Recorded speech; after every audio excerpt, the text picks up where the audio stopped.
and prosperity here at Vizag.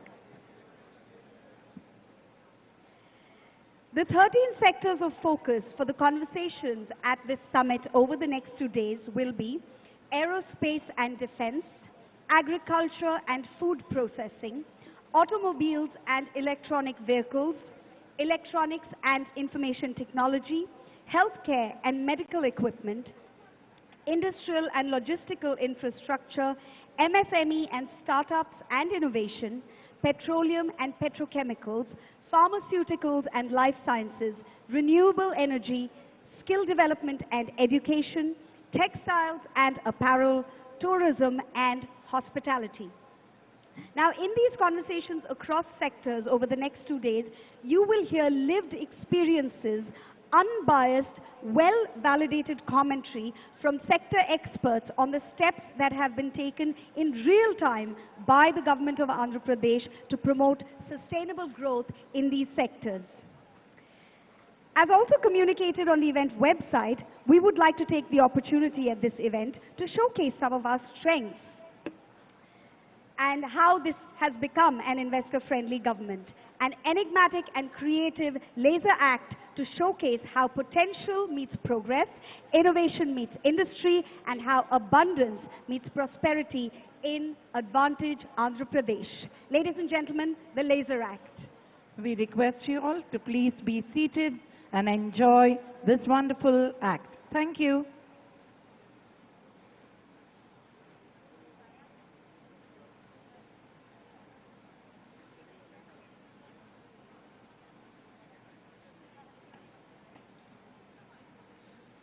Before we go on to the laser act, we would like to reiterate that today we are here to celebrate this iconic state and to herald the new path that is being chartered towards a future of abundance, prosperity, and success. There are a lot of activities that are planned at this wonderful inauguration for all of you, ladies and gentlemen, and we are sure you're all going to wholeheartedly enjoy it. And for all our dignitaries who have come from all over the world, we are hoping this is going to be a very, very pleasant introduction to our Indian culture and taste, and also the culture of our wonderful state, Mana, Andhra Pradesh. We are awaiting the arrival of our dynamic leader,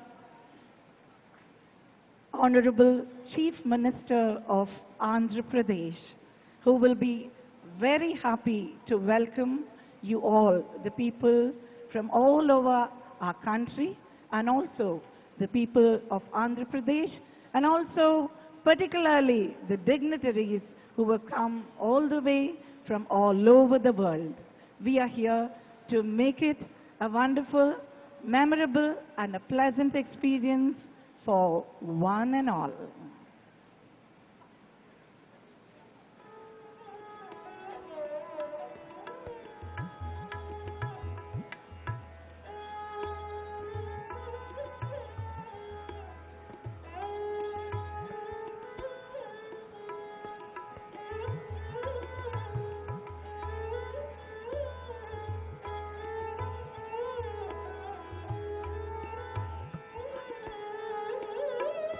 As we are getting ready to showcase the laser act, we humbly request everybody to please be seated. Kindly be seated. We can see a lot of people all around standing. అతిథులందరినీ కూడా కూర్చోమని request చేస్తున్నామండి. చాలా మంది ఇప్పుడు కూడా నుంచుని ఉన్నారు, అంటే హాల్స్ సైడ్లో అండ్ హాల్స్ మధ్యలో. లేజర్ యాక్ట్ అనేది అందరికీ కనపడేలాగా ఉండాలంటే ఆడియన్స్ మొత్తం కూడా కూర్చొని ఉండాలండి. So we request you to please be seated. అందరూ కూర్చోవాలి అని కోరుకుంటున్నాము. Please be seated. There are a lot of people standing to the side of the halls. We request you to please have a seat and put your mobile phones on silent. It's a humble request.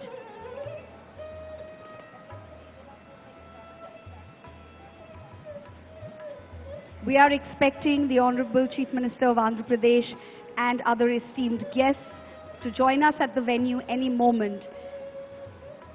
And it would be great if all of you are comfortably seated with your mobile phones on silent at the time that we welcome them.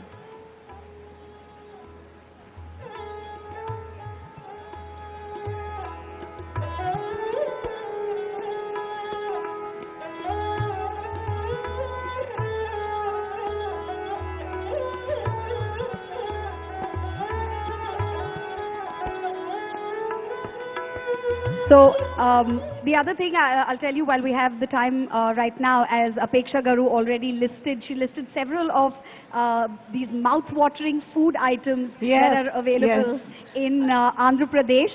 And I hope everybody gets to taste all of that. Yes. Do not forget to taste the spicy pickles and also the wonderful sweets when you're here. And the food is spicy in Andhra Pradesh, in the south of India especially, and I would say even for the good part of the Deccan and the north of India, Andhra Pradesh has one of the spiciest cuisines, but it's not this hard spice that sort of hits you. So do be adventurous while you're in the city and try out the food. You're also in one of our coastal cities, so you get to try some of the Andhra seafood. Of course, it's the land of the best chilies. So obviously it will be put to best use, and that's why the best pickles come out of here. Yeah. We really hope you're having a pleasant experience as you have arrived here and you're seated. And we promise that it's going to be a wonderful show for all of us today and a landmark one too for development. So even as, we will be hosting this event in English, just a little trivia for you is that Telugu, which is the local language of Andhra Pradesh, is the second most largely spoken Indian language across the world. Just FYI. We are expecting our Honorable Chief Minister to arrive any moment. Request everybody to please be seated.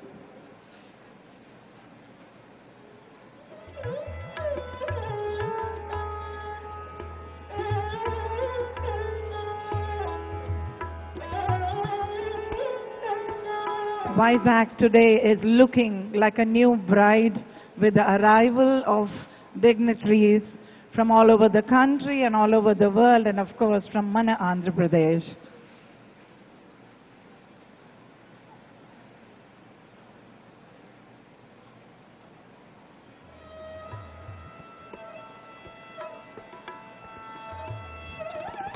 There has been a lot of planning and detailing that has been put into this massive event so that everybody has got something to take back from here at the end of these significant 2 days.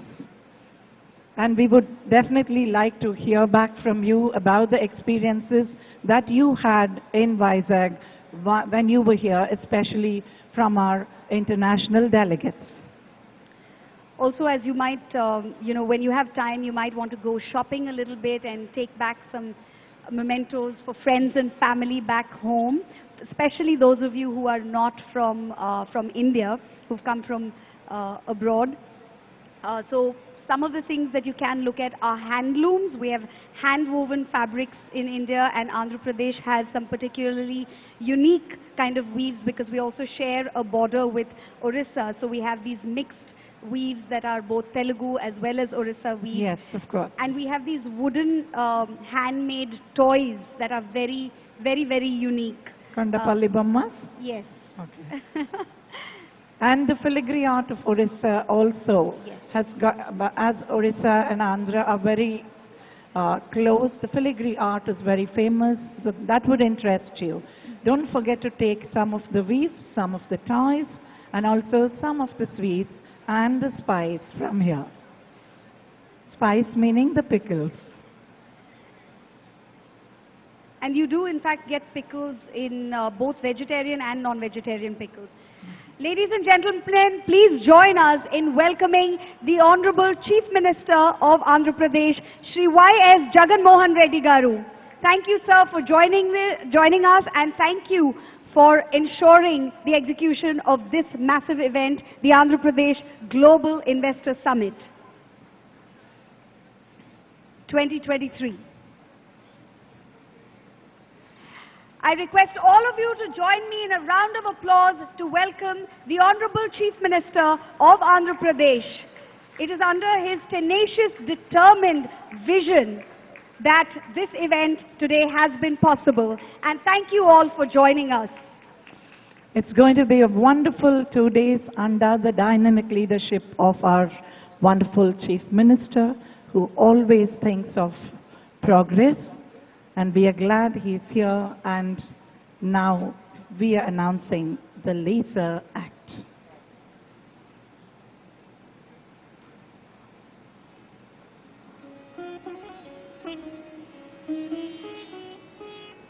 We request all the dignitaries on the dais, as well as our esteemed guests in the audience, to please have a seat as we prepare the Laser Act for you.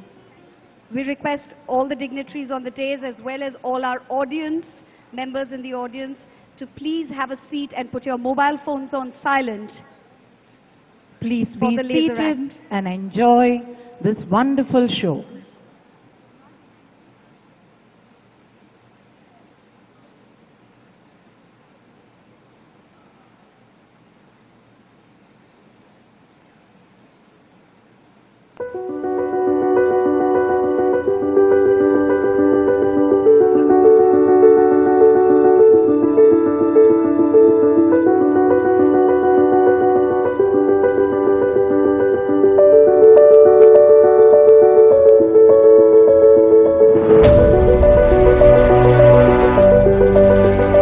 The time has finally come to unleash a new era of progress and development. A time to build and connect. To bring in waves of transformation and herald winds of change. For dreams to take wing and ambition to take flight.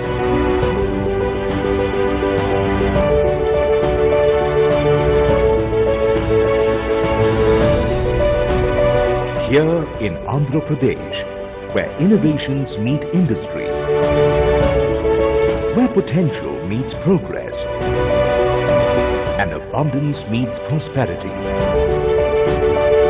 The time has finally come, not to predict the future, but to own it.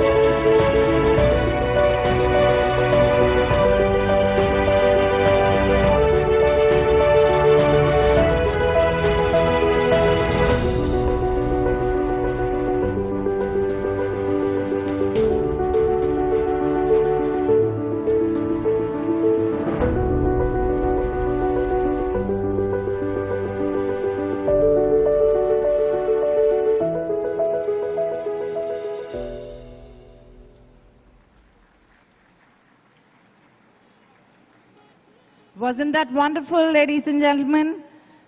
Can we hear a generous applause for that show? An act that showcased how potential meets progress. Moving on, we invite you all to join us and mark the beginning of the proceedings with the state anthem. Please put your hands together for the disciples of Sangeeta Sudhanidhi, Srimati Gummaluri Sharada Subramanyam, Bhavana Yadavilli, Garikipati Shamala, Pampana Shri Kanyaka Sivani, Dr. Chandini Shri Saudari, Jandyala Vidyashri, Aravilli Lakshmi Jnanada, Chaganti Saumya, and Potharaju Aditya Ram, who will be presenting the state song Ma Telugu Talliki Mallepu Danda.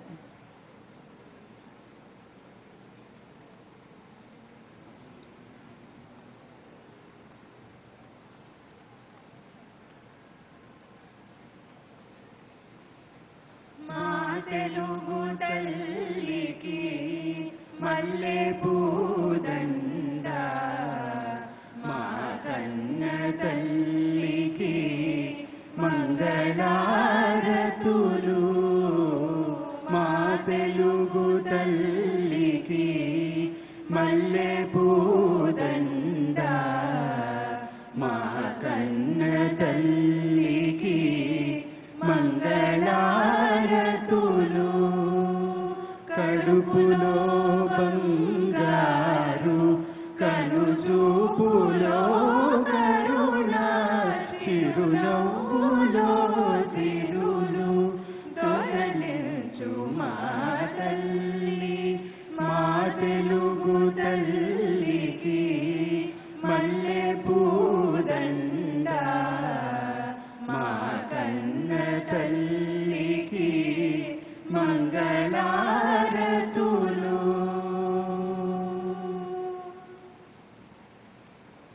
గలగల గోదారి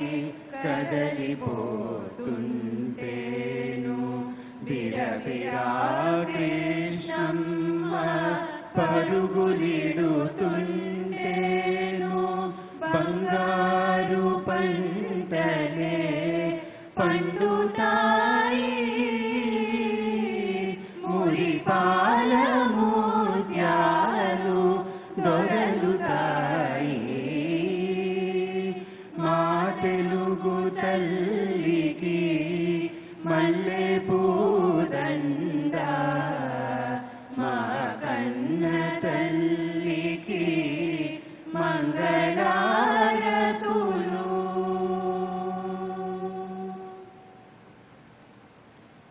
అమరావతి నగర అపురూప శిల్పాలు త్యాగయ్య గొంతులో తారాలు నాదాలు తిక్కయ్య కలములో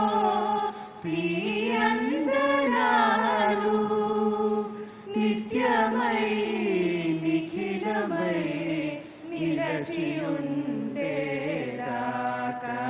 రుద్రమ్మ భుజ శక్తి మల్లమ్మ పతి భక్తి తిమ్మరు సుధియోక్తి కృష్ణరాయణ కీర్తి మా చెవులు రింగుమని మారుమోగేదాకా నీ ఆటలే ఆడుతాం నీ పాటలే పాడుతాం జై తెలుగు తల్లి జై తెలుగు తల్లి జై తెలుగు తల్లి.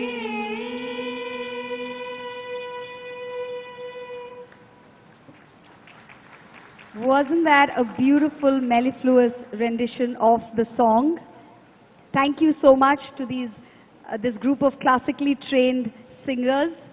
They are trained in Carnatic music, which is one of the classical forms of music in India, very popular in these parts. We request everyone to please be seated. Please be seated. We request everyone to please be seated. I now request the Director of Industries, Commerce and Export Promotion, Government of Andhra Pradesh, Dr. Sree Vijaya Garu, to come and set the context for this event, as well as to welcome the dignitaries on the days towards the Jyoti Prajwalana or lighting of the lamp. Honorable Chief Minister, Sri Y.S. Jaganmohan Reddy Garu, and leaders of the business, tycoons, media friends, dignitaries on the stage, off the stage, a very good morning. Today marks a very important day for all of us as we celebrate the Advantage Andhra Pradesh, where abundance meets prosperity.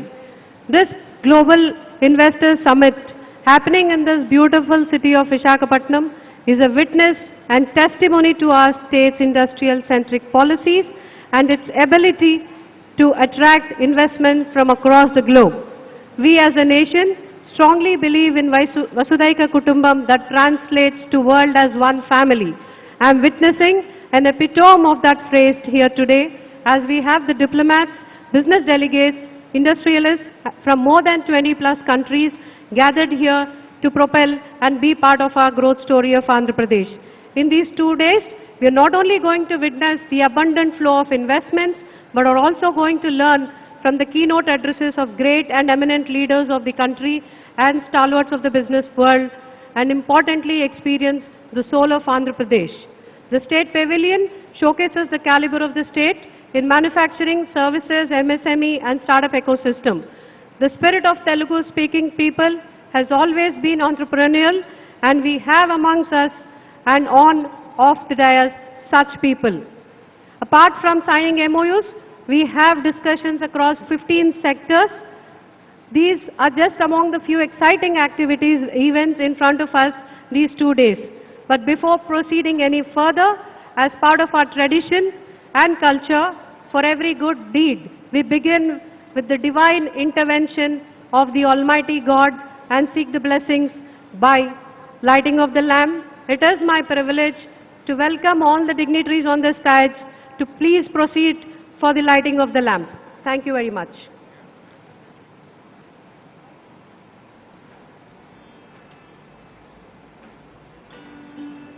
I request the dignitaries to please proceed for the lighting of the lamp ceremony.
Tamasoma Jyotirgamaya. May we move from darkness to light, like it is said in our wonderful Sanskrit language. May the future of our wonderful state of Andhra Pradesh and also of all the esteemed guests who are here be as bright as this wonderful lamp.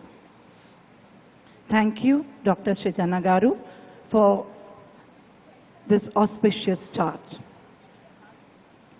వేదిక మీదకి వచ్చేసిన పెద్దలకి వారి కరకమలతో జ్యోతి ప్రజ్వలన జరిపించినందుకు ధన్యవాదాలు. Welcoming is a pleasant task. Now it's an honor to invite the Chief Secretary to the Government of Andhra Pradesh, Dr. K.S. Jawahar Reddy Garu, to welcome this august gathering.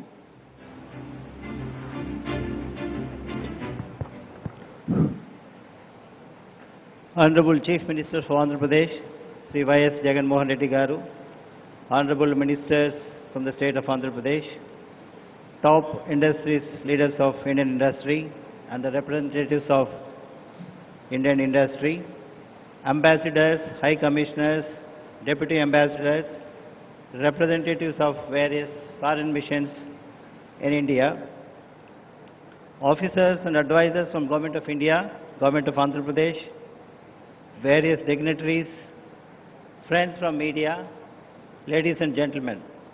Good morning to all of you. Welcome to the Andhra Pradesh Global Investors Summit 2023. We are privileged to have you here in this beautiful state of Andhra Pradesh, where opportunities are limitless and prospects are endless. The summit is a celebration of our dedication to fostering investment in our state and accelerating economic growth. We are pleased with the advancements we have achieved in recent years, and we are even more enthusiastic about what lies ahead. The residual Andhra Pradesh state quickly becoming a center for business, technology and innovation. We have developed an atmosphere that is welcoming and fosters investment with strong emphasis on boosting ease of doing business. The state has undertaken several measures to strengthen its infrastructure, including construction of ports, airports and road network, as well as the creation of industrial corridors. With a focus on skill development, the state has created a pool of skilled workforce to satisfy the demands of diverse sectors. The state has also put in place a number of initiatives to minimize cost and risk of doing business, including streamlining processes and creating single window system for approvals. I believe that this summit will serve as a platform for investors to connect, collaborate and explore Andhra Pradesh and its advantages. Thanks to the richness of natural resources, talented people and advantageous location, Andhra Pradesh is an excellent destination for investment. Through this summit, we intend to emphasize our state's potential and our numerous initiatives to encourage investment in a range of industries, including manufacturing, infrastructure, agriculture and tourism. I am confident that this summit will be a platform for fruitful discussions, constructive partnerships, meaningful collaborations and memorable experience for each one of you. Once again, I would like to welcome you all to the Global Investor Summit 2023. Jai Hind. Thank you, sir, Dr. K.S. Jawahar Reddy Garu, for sharing your views with this audience. Ladies and gentlemen, abundant with advantages in every aspect, geographical, agricultural, industrial and infrastructural, Andhra Pradesh supports the success of industries through 8 themes. They are conducive business environment, robust industrial infrastructure, strong logistics infrastructure, strategic location, quality power and water availability, industry-ready skilled workforce, raw material availability, low cost of doing business, all of which provide nothing but opportunity galore for industries to prosper here. To give us a better understanding of each of these 8 themes, we invite the Honorable Minister of Industries and Commerce, Infrastructure and Investment, Information Technology for the Government of Andhra Pradesh, Sree Gudivada Amarnath Garu, to please address this audience.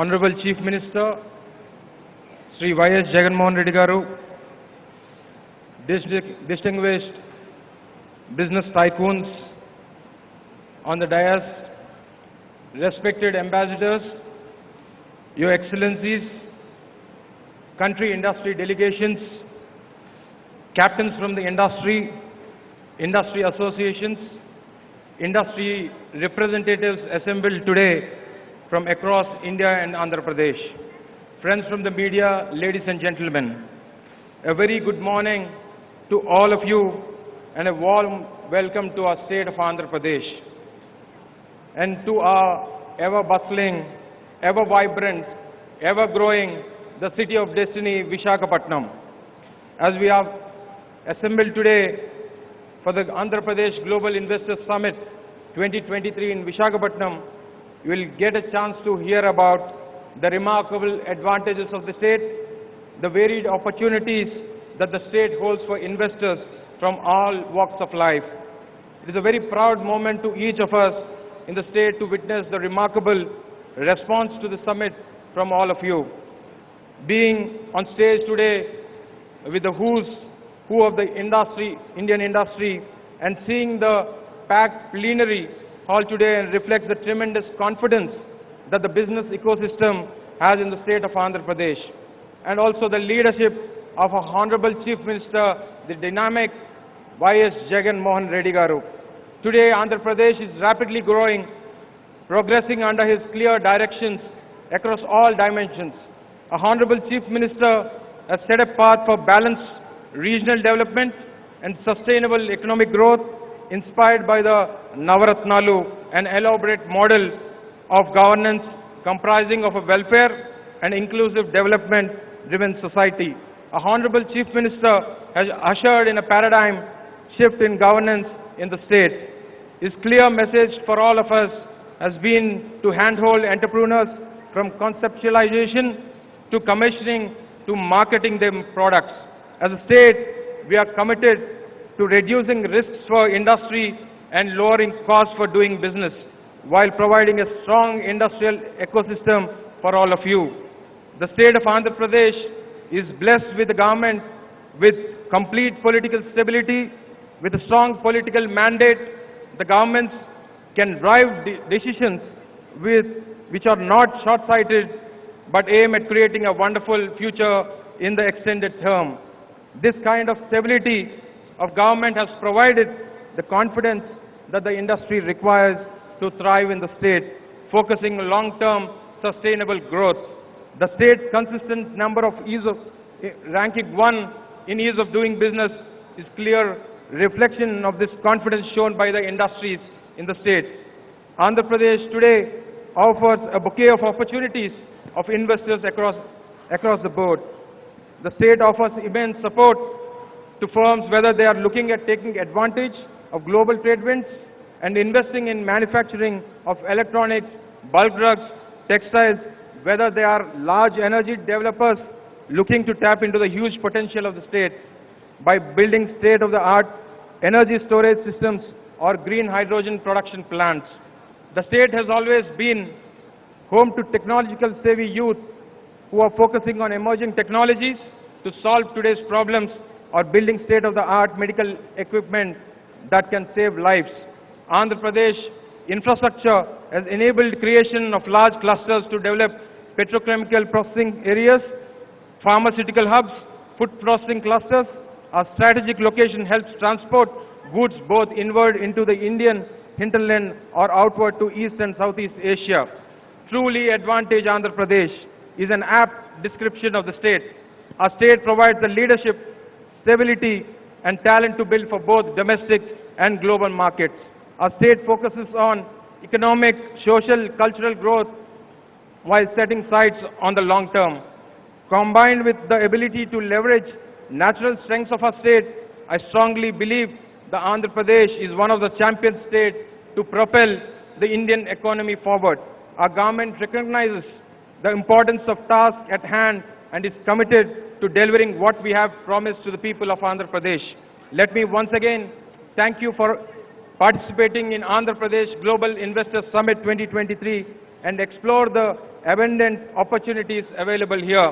We look forward to supporting your businesses in the state of Andhra Pradesh under the dynamic leadership of our Honorable Chief Minister, Sree Vijaya Telugu Mohan Reddy Garu. Thank you, Jai Hind, and once again we all welcome you to the vibrant city of destiny, Visakhapatnam. Thank you one and all.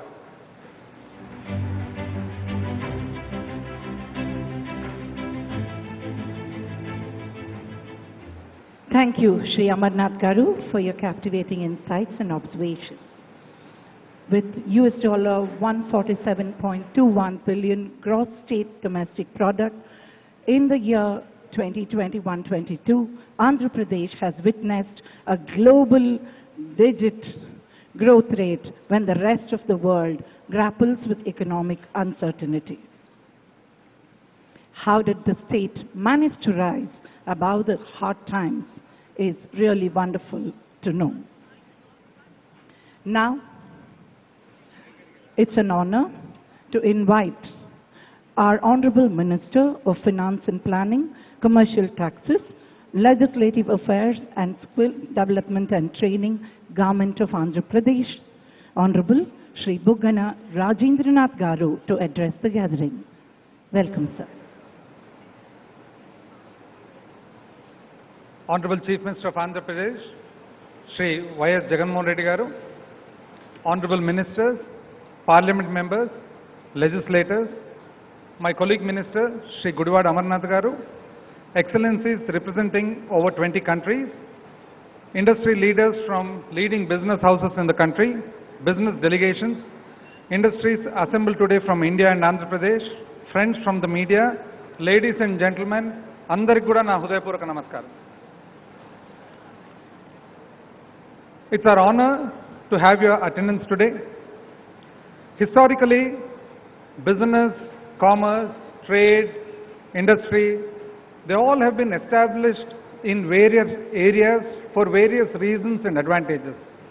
It could be raw material, it could be market, it could be the workforce, it could be the ecosystem, or it could be stable government. We have seen in the past how European countries have colonized and then established industries. We've seen how people have gone and settled in the United States of America. We've seen the story of Japan, Korea, China. Everywhere it's the same. Business goes towards where there is opportunity.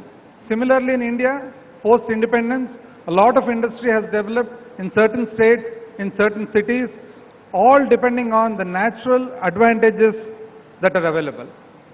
Now, why AP? Why does anybody have to come to AP? There are reasons. As the tagline says, where abundance meets prosperity.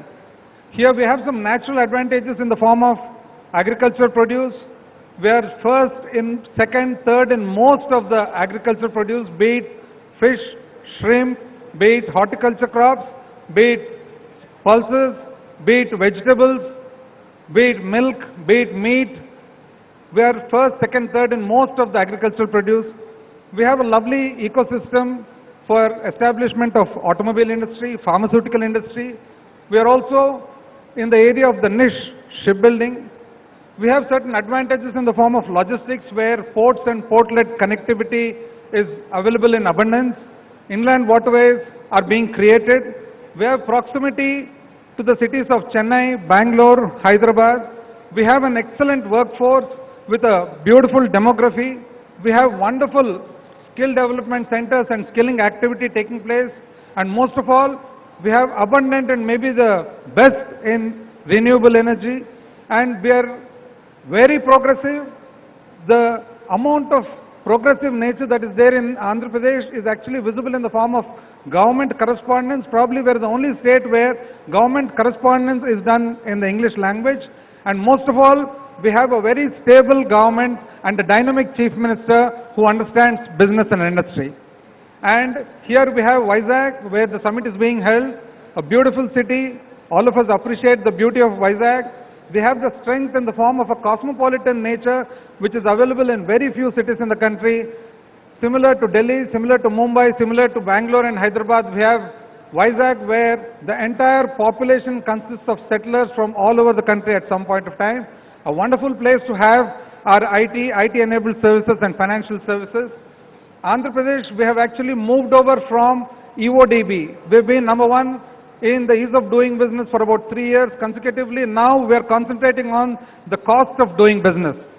Post reorganization of the state, a lot of industry went to Hyderabad. Nevertheless, here we are, Andhra Pradesh. We are young and we too have a dream. A dream the government and our Chief Minister has and resolved to restart all over again. a dream to re-establish AP on the industrial map of not only the country but the world, a dream to provide abundant business opportunity, a dream and to provide ample employment opportunity to our youth, a dream to be in the forefront of service not only to the state but to the nation and the world, and most of all, a dream to provide a government of the people, by the people and for the people. Welcome everybody, welcome all the delegates to Vizag, the jewel of the East. Welcome everybody once again to Visakhapatnam, land of destiny. Thank you.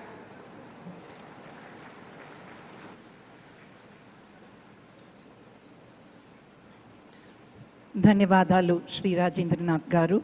Those were words of wisdom. We see our state rising and scaling new heights in the future. They say a picture is worth 1,000 words. We now bring you a visual treat that journeys the success story of Advantage Andhra Pradesh. Let's enjoy the audio-visual presentation.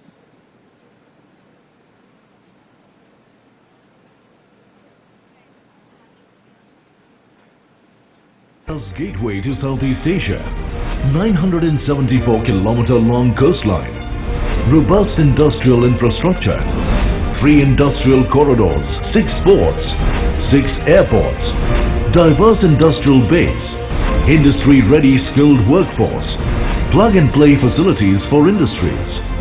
Number 1 in ease of doing business based on 100% perception survey for the last 2 editions. Advantage Andhra Pradesh, where abundance meets prosperity. A new era has begun in Andhra Pradesh, an era of innumerable opportunities and immense possibilities.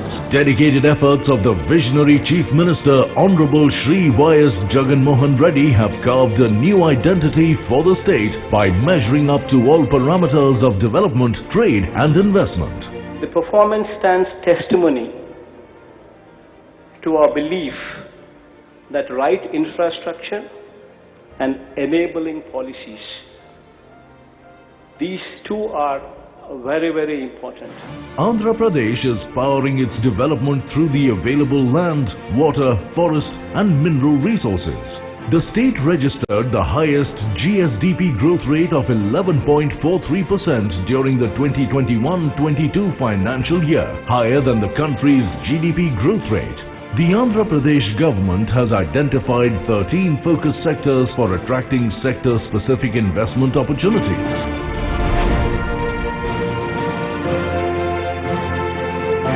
The state has an abundant land bank of approximately 46,000 acres for industrial development, with industrial zoning as the key focus area to provide a risk-free, investment-friendly environment. A big credit for immense success in every field goes to plug-and-play model and industrial hubs. This includes YSR Jagannanna Mega Industrial Hub, YSR Electronic Manufacturing Cluster, Industrial Corridors, PCPIR and Beach IT Model. With 6 airports, the state with the largest number of operational airports, air freight traffic is increasing impressively year after year. State-of-the-art cargo handling facilities are available at major airports. The goal is to establish AP as a strategic air cargo hub. Andhra Pradesh is taking special steps to handle double the ship traffic and cargo in the next 5 years. The port capacity has increased by 75%. Direct calls with Southeast Asian economies also reduce transit time. Andhra Pradesh is the only state to have 3 industrial corridors for accelerated development across the state. Visakhapatnam Chennai Industrial Corridor, Chennai Bengaluru Industrial Corridor, Hyderabad Bengaluru Industrial Corridor.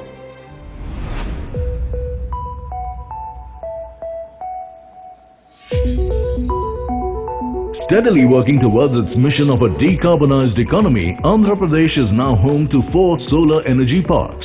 What we see today would stand out for the future of this country.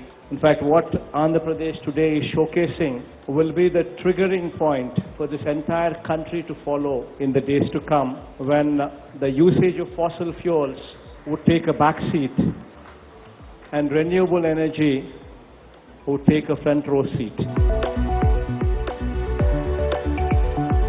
Andhra Pradesh will play an important role in meeting India's commitment towards the global EV30 at 30 campaign. The state exports auto components and electronics to more than 30 countries. Automobile clusters, 21 auto nagars, proximity to consumption centers and focus on EV public transportation have made Andhra Pradesh the automobile hub of the country. The pharma sector has also benefited from the state's industry-centric policies. The next phase of development in pharma is focused on collaborations exploring bulk drugs including medical device technology, biosimilars, gene therapy and specialty drugs.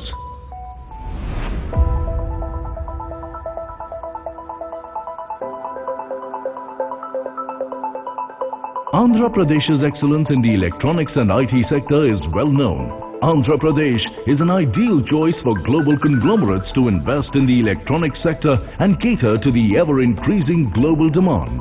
It has the distinction of being the only state in India with 4 dedicated electronics manufacturing clusters. 60% of the state's population is associated with agriculture and agro-business. Integrated production centers are being developed in every district under the AP Food Processing Policy 2025, ranks first in terms of the total value of trade on the national agricultural market.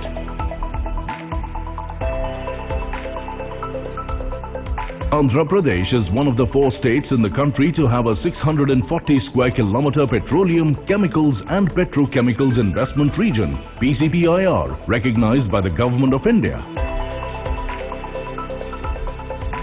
The state is committed to becoming the chosen investment destination in India in aerospace and defense manufacturing.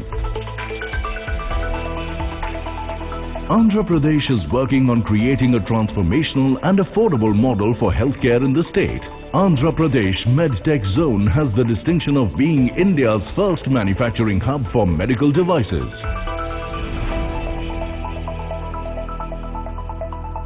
The MSME sector in Andhra Pradesh manufactures a variety of products in sectors such as agri and food processing, automotives, textiles, construction materials and others. The government of Andhra Pradesh is also extending initiatives under the Industrial Development Policy to nurture MSMEs. Andhra Pradesh is committed to quality education and skill development as a focus sector. The government has also developed a robust technical ecosystem to cater to the skilling needs of the youth. With multiple initiatives in place, Andhra Pradesh is focusing on creating a world-class industry-ready workforce. Andhra Pradesh is committed to promoting green textile to achieve sustainable long-term goals in the textile sector. The exquisite handloom and crafts industry of the state, Andhra Pradesh, has its own special identity. Due to the dedicated efforts of the state government, the works of the weavers and craftsmen here have become popular all over the world.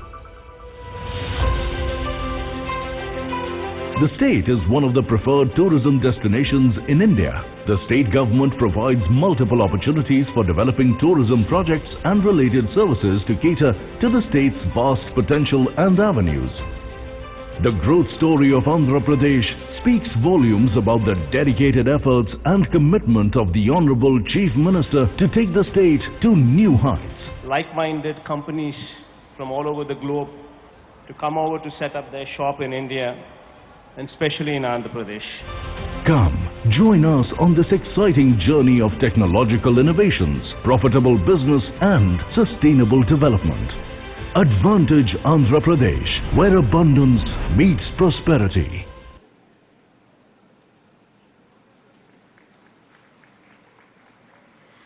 We really hope you enjoyed this audiovisual presentation. Part of the purpose of this summit, the Global Investors Summit 2023 at Andhra Pradesh, is to tell you exactly why this is Advantage Andhra Pradesh for your investments. Ladies and gentlemen, Andhra Pradesh saw the highest quantum jump in GSDP in financial year 2020 to 2021 and in the financial year 2021 to 2022. The construction sector contributed significantly to this with its rapid rate of growth at 26.75%. I cordially invite the Chief Executive Officer of North, Shri Sumit Bidaniji, to share his views on these numbers and the future prospects of this sector in the state of Andhra Pradesh.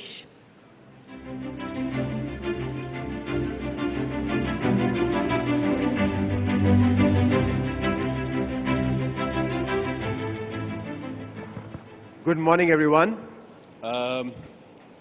It's indeed a pleasure to be here and a great honor to be on the stage with all the many dignitaries out here. Firstly, I would like to thank the organizers for inviting us to this prestigious event. As far as introduction is concerned, I am Sumit Bidani and I head the Kanoff gypsum product business in India. Kanoff, as you may know, is the leader in gypsum products world over, and in India has been gaining rapid strides over the last many years. At the time we set up a plant in Andhra, we were actually called USG Bodal, which eventually became Kanoff in 2021 April. We commissioned a state-of-the-art technology plant in 2019 at Sree City, which is in Tirupati district of Andhra Pradesh. This is a 30 million square meter capacity plant and is actually one of the biggest in terms of capacity in India. This was made with an initial investment of over 40 million US dollars, and the plant is spread over around 24 acres across Sree City. It provides direct employment to more than 200 employees. And I must say that the skill development and the kind of skill we get in the people out here is excellent. We have received a lot of support from the government of Andhra Pradesh to ensure that the project is completed in record time of 18 months from the date of commencement to the date of commercial production. All necessary approvals regarding consent to establish to be competitive, both in terms of raw material imports as well as transport of our finished goods. Coupled with this, the road connectivity has been excellent to all the major parts of India, and that has helped us transfer our goods in a very seamless manner. At this stage, I would like to congratulate the organizers for conducting such a wonderful event. It is an excellent initiative, and I'm sure it's getting a very good response. My best wishes to the team concerned for a successful event and a great future endeavors. Thank you very much.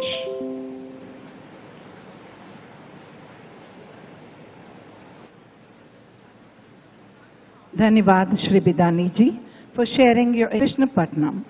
These parks comprise ample opportunities for IT, automobiles, energy and textile industries, amongst many others.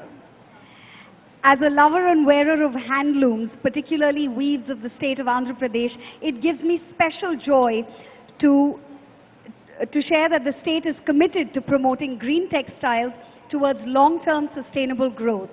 The state boasts 10 existing integrated textile parks and is developing a mega textile park on a 2,411-acre expanse of land. To provide us with his sage insights, we would like to invite on stage Director at Toray Industries, Mr. Masahiro Yamaguchi. Konnichiwa.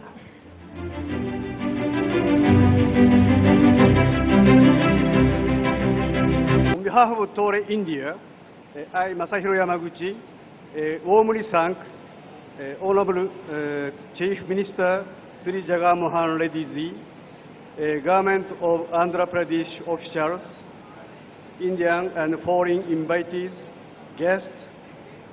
Ladies and gentlemen, I would like to introduce about Toray briefly.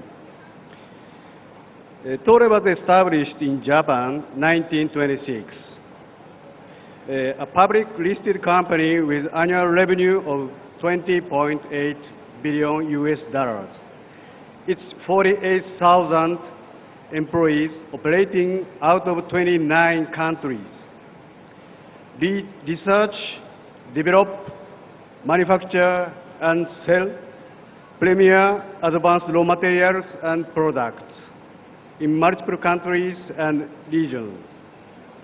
In India, Tore Industries India Private Limited invested 1,000 crore in Sree City Industrial Park, Andhra Pradesh, as Tore's bridgehead asset in India, covering 85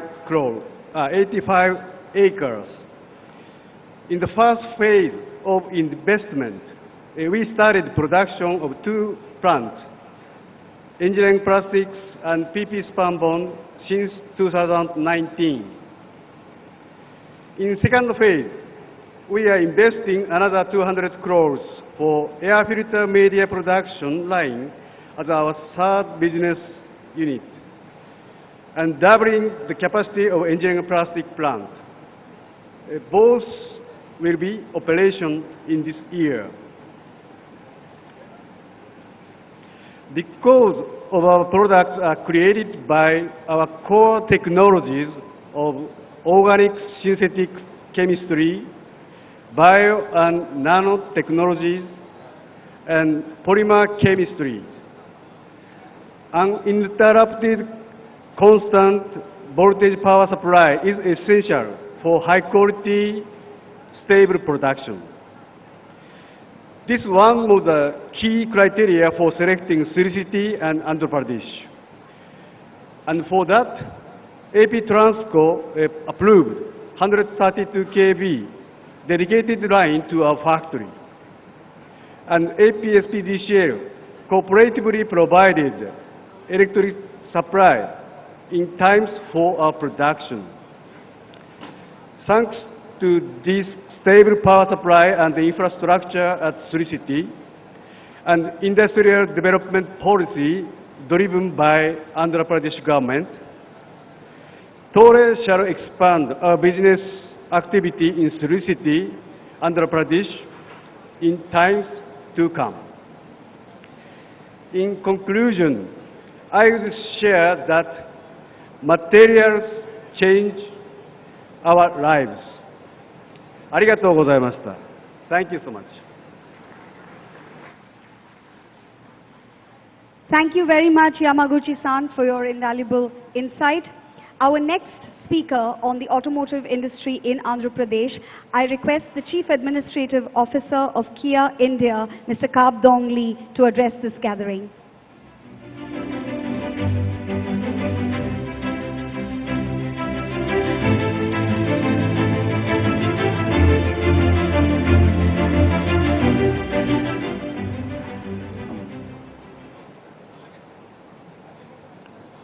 Yes, sir.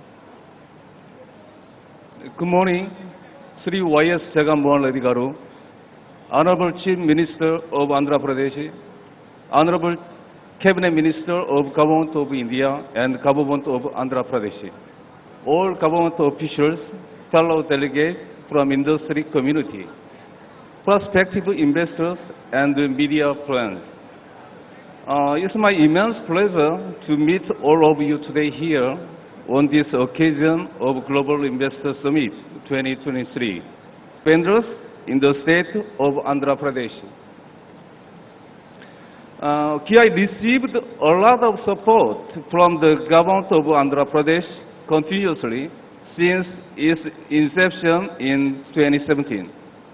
We have built world-class automotive manufacturing plants with the help of government of Andhra Pradesh, by receiving huge parcel of developed land, uninterrupted power, water supply, skilled human resources, and well-connected transportation facilities. We are ever grateful to government of Andhra Pradesh for its support during the tough COVID period that helped us for safety movement of employees and raw material to manufacture cars safely. I would like to take this opportunity to thank government of Andhra Pradesh for its continuous support. The state of Andhra Pradesh is rich in natural and abundant skilled human resources, well-connected roads, rail and seaport transport facilities, along with over 970 kilometer long coastline. The state of Andhra Pradesh became the destination for prospective investors by its investor-friendly ecosystem and dynamic leadership. We at Kia India look forward to contributing more to the state's economic growth in coming years. Dhanyawadalu. Thank you.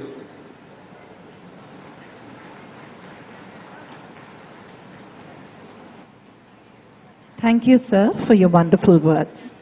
We now present to you an audiovisual presentation on renewable energy sector in Andhra Pradesh. Let's now have a look at the AV.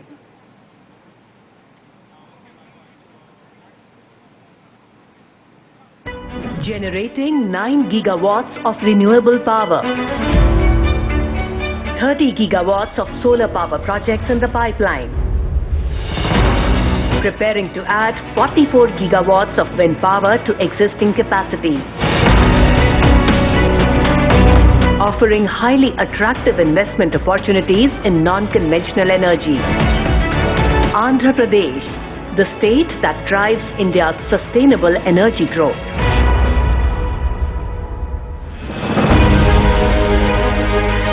Andhra Pradesh emerges as India's powerhouse, underpinning the country's commitment at the United Nations Conference of Parties on Climate Change to install 500 gigawatts of non-fossil fuel energy capacity by 2030. The state is already generating 9 gigawatts of renewable power and is preparing to add another 30 gigawatts of solar and 44 gigawatts of wind power to the existing capacity. Andhra Pradesh's unique energy ecosystem has propelled India to the 3rd rank in Renewable Energy Country Attractive Index 2021. Andhra Pradesh is one particular state which is blessed for both solar as well as wind. The state is home to the first of its kind world's largest integrated energy storage project with an investment of over $3 billion. To promote energy export, Andhra Pradesh has already set aside 80,000 acres of land for installing solar, wind and solar-wind hybrid projects. With abundant water and a vast coastline, Andhra Pradesh is best suited for producing green hydrogen. The state has been leading by example in energy storage and has identified 29 locations for pumped storage power projects with 34 gigawatt potential. Guided by the visionary leadership of its Chief Minister, Honorable Sree Vijaya Telugu Reddy, the Andhra Pradesh Renewable Energy Export Policy aims to facilitate the setting up of renewable energy equipment manufacturing facilities. We have almost 33,000 megawatt of pump storage capacity also, wherein the sites have already been identified. The pump storage, which would actually be the green batteries, that would be the future where fossil fuels would be the day of the past. Andhra Pradesh, decarbonizing India's economy by ushering in the fossil fuel to clean energy transition.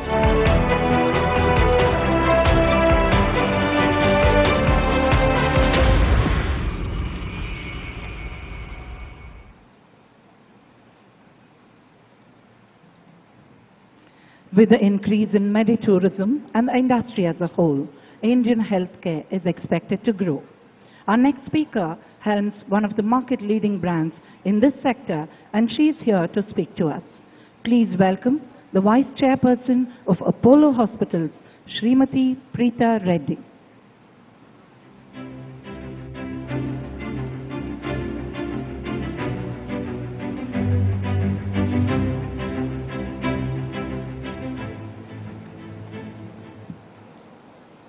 Honorable Chief Minister of Andhra Pradesh, the Honorable Ministers of the Andhra Pradesh Cabinet, senior bureaucrats and the Chief Secretary of the Andhra Pradesh Cabinet, captains and nation builders of our wonderful country. It's an honor to be here with all of you today. The theme of the conference, which says where abundance meets prosperity, seems perfect from what we've seen, but I would like to add one more word to it, which is good health, because with good health comes prosperity and abundance. And I stand here in front of you as a daughter of the son of the soil, Dr. Pratap C. Reddy, the chairman of Apollo Hospitals, who really was the architect of modern healthcare in India. This state has done a lot, especially for the downtrodden and for people seeking good health, starting from Arogya Shree, which was the brainchild of our Honorable Chief Minister's father, and now is a model not only in the other states of the country but throughout the globe. In fact, the African countries have also taken up their own form of Arogya Shree. And sir, I would like to congratulate you for being able to give healthcare to a vast cross-section of society. The other brainchild, which I think all of us in the healthcare sector are extremely excited about, is the vision to have high-quality hospitals in a public-private participation mode in every district of Andhra Pradesh. We have done a very successful model in Chittoor, where we all come from, and I think this is being scaled up and rolled out throughout the country. And for that, I think we should again say that the state of Andhra Pradesh has really put us on the nation's map. We work together to see how we can reduce the onset of disease throughout the state and in the country. And for that, I think we're using digital models, telemedicine, and different tools to see how can we propagate the idea of good health and intensify the work which is being done. We've done this as a model in Chittoor, and now we are doing it actually along with the Adani family at the Krishnapatnam port, and we'd like to be able to do this again throughout the state. As an example, when Ford came to South India to establish their factory, it was the healthcare which made them take a decision to come to that state. And now with all the industries coming into Andhra Pradesh, I think we would be very proud to be their healthcare partner. And finally, before I conclude, we have a magnificent university campus, and as a family of Andhra Pradesh, we are putting aside 500 crores towards a state-of-the-art innovation center which will take up artificial intelligence, machine learning, and more than anything else, work with research centers globally to bring accessible, affordable, and high-end medicine, including genetic mapping, into this country, into this state more than anything else, in our wonderful campus at Chittoor. Thank you so much, sir, for the opportunity, for the encouragement, and I promise that we as a family will always be together with you in the government to see that the state gets access to the best and the highest quality of healthcare. Thank you and namaste. Thank you, ma'am, Preeta Reddy ji. Ladies and gentlemen, as I mentioned earlier, Andhra Pradesh is the only state to have 3 industrial corridors with best-in-class infrastructure and industrial parks. Now, construction then becomes a very active industry. To speak to us on how this industry is growing across all avenues, I would like to invite on stage the chairman of Shree Cement, Sri Hari Mohan Bangurji, to give us his perspective on this.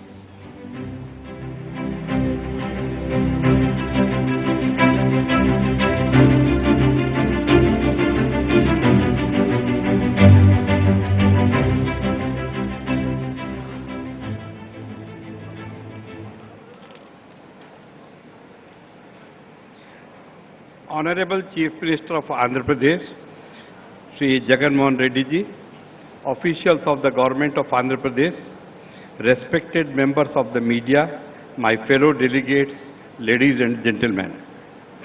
It is a great honor and privilege for me to attend this Global Investor Summit at Visakhapatnam. Andhra Pradesh is the youngest state of India. Its growth rate was 11.4% in 21-22, and it has contributed 5% of the Indian GDP. Congratulations, sir. Excellent work is being done here in education, social engineering, and all the right steps to attract industry. My gratitude to Government of Andhra Pradesh for the unwavering support and commitment to promoting sustainable development of the state.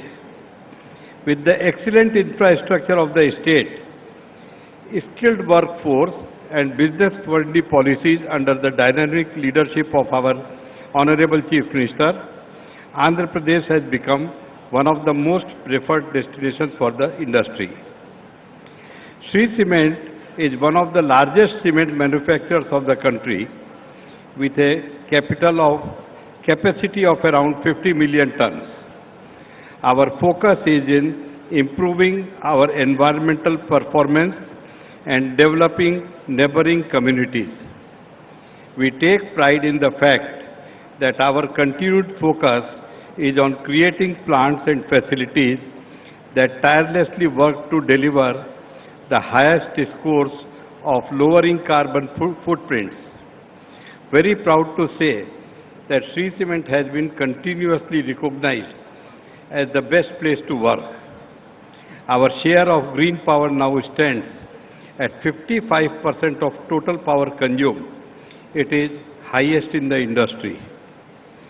Our CSR interventions are creating positive impact on neighboring communities in West Bengal. NGO run by Sree Cement has been awarded the best NGO by the state government. We are actively participating in the industrialization of Andhra Pradesh. A sum of rupees 3,000 crore has been committed for cement unit in Guntur. This will be the greenest cement plant of our country. We expect it to have the lowest carbon footprint per ton of cement produced. This plant, once commissioned, will have one of the highest percentage of green power as well as use of alternative fuel. Project work is progressing well.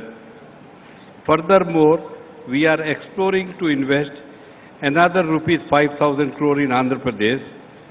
The new investment will have direct and indirect employment of 5,000 people while creating a pool of more than 1,000 crores contribution to the state exchequer annually.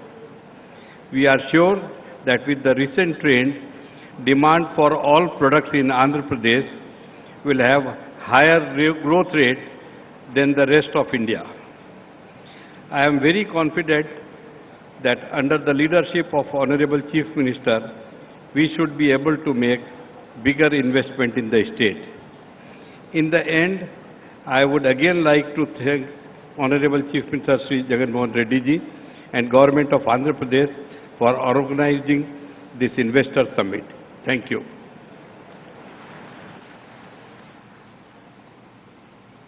Dhanyavad, Shri Bangur. Andhra Pradesh has established itself as one of the most prominent connectors with major world markets. It's a testament to the state's dedication towards Make in India. Now we request the Chairman of Century Ply Board, Shri Sajan Bhajanka ji, for his address. Welcome, sir.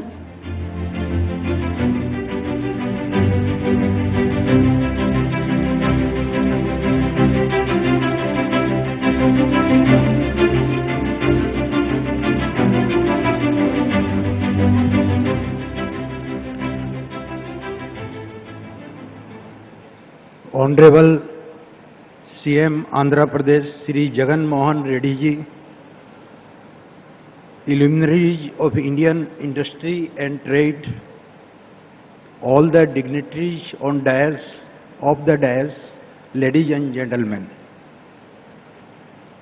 Our dream journey in Andhra Pradesh started around 14 months back when I met the Honorable Chief Minister Sri Jagan Mohan Reddy. We were little skeptical about our plant in Andhra Pradesh, but in that meeting, not only we decided to put our next MDF plant, 8th of Century Plywood, in MDF and plywood and other panels in Andhra. But in that meeting itself, location was decided, modus operandi was decided, the nodal officers were decided, and that is that was the day until today. We are running almost 1 year ahead of schedule, and instead of 2024, we shall commission our project exactly within 2 years of inauguration by Sree Jagan Mohan Reddy in December 21. So it was a very pleasant journey. I should say it was a dream journey. Usually we have faced a lot of problems when we go for putting up any plant anywhere. But in Andhra and particularly our place, I visited yesterday our plant site, and all the senior officers, even the politicians, the MLA, MLC, they all came there. We jointly inaugurated some CSR initiative, and they all assured full help. And day 1 to till today, we have not faced any problem. Usually, putting up an industry is like a hurdle race. So sometimes hurdles are defined, sometimes hurdles are not undefined, and you move ahead, and lot of self-help NGOs, vested interests, they will come, they will create problem for you. But we have not come across any such problem in Andhra, and not only going ahead with the MDF plant, we added 2 more plants to it. One is the HPL, what normally you say sun mica. So that plant also we initiated, and then another this thing PVC board. So instead of 1, now we are putting up 3 plants, and all would be completed before December. So Andhra Pradesh would be our first choice for our future expansions. I thank Mr. Kadaikal, Special Secretary Industries, Honorable CM Sir, entire district administration, and all the people for help. Thank you very much.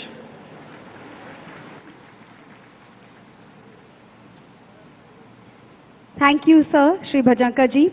Ladies and gentlemen, Andhra Pradesh is on a mission to convert 100% of all commercial and logistics fleets to electric fleets by 2029, and 3 of the cities in Andhra Pradesh have been nominated as Model Electric Mobility Cities of the Future. It's only fitting then that our next speaker, I welcome on stage the co-founder and former CEO of Tesla Inc., Mr. Martin Eberhard, to address this gathering, please.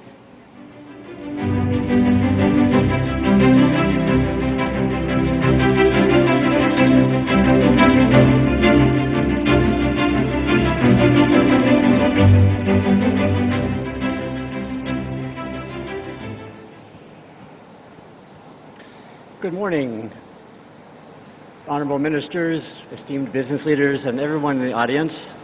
Thank you very much for coming and listening to me. I've been especially interested to learn about the startup scene here in Andhra Pradesh, as well as the green energy production. And I'm excited to be here at the Andhra Pradesh Global Investors Summit. I've been a Silicon Valley entrepreneur since my very first job as an engineer in 1983. That was actually the only time I applied for a job. Thereafter, I either worked at a startup company that I founded or I was recruited. The most famous of these startups, as was mentioned, of course, is Tesla, where I was the founder and the original CEO. Today, I'd like to share a few lessons that I've learned over my years as an entrepreneur.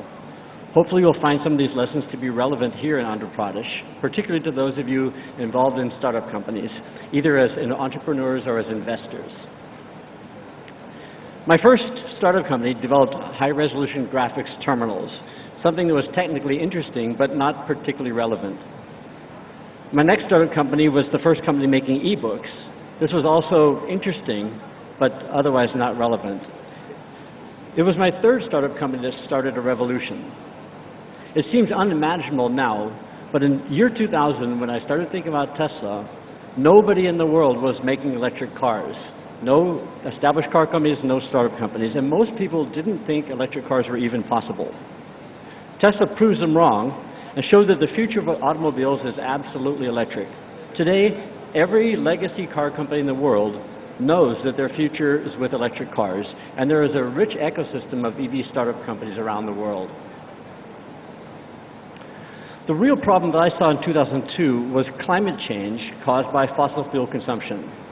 I did not start out assuming that electric cars were the answer. Rather, I came to this conclusion by researching the well-to-wheel energy efficiency and carbon footprint of every kind of propulsion system I could find.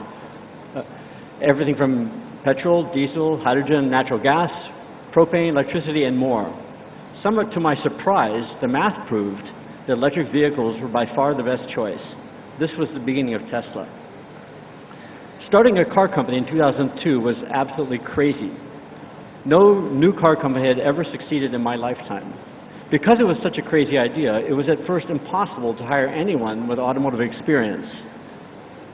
And so we started off with just beginners, people who had never done electric cars in their life.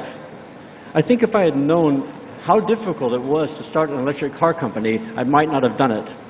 But I think that my own naivety and the naivety of my founding team was necessary for us to be so bold as to start a new car company based on a new technology.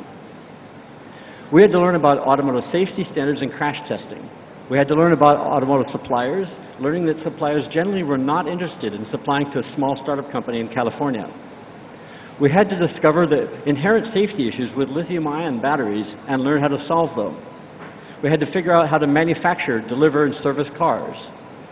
There were so many difficult problems that had to be solved, and had to be solved on a tight budget. However important naivety may be for starting a company, it is just as important to face your problems and get over them. In a startup company, it's also easy to be hyper-focused on the product you're building, solving the technical problems that are in front of you. It is easy to forget that you're also building something else, that you're building a company, and the early people that you hire, the way you interact with your team, the policies that you put in place, all of these create the company and will define it for the near future. In 2002, the idea of climate change was caused by humans, and it was still debatable. Today, 21 years later, this is a settled question. Climate change is real, it is an existential problem, and we are the primary cause of climate change. Do I think that replacing all of our cars with electric cars will solve this problem? No, of course not. But it is a start. The EV revolution was the best that I could do at the time with the resources that I had. We have a long way to go, and it was the best I could do. We all have a long way to go, and we need all of us to be focused on learning how to live in this world sustainably very soon. I am hopeful that this is the beginning of a green revolution that will get us there, not a greenwashing wave that will get us nowhere. And so here are a few of the lessons that I bring to this Andhra Pradesh Global Investors Summit. Do something that's really worthwhile and solve real problems in this world. Be bold, try something new, but face your problems when they arrive, and build great companies as you build great products. Thank you very much.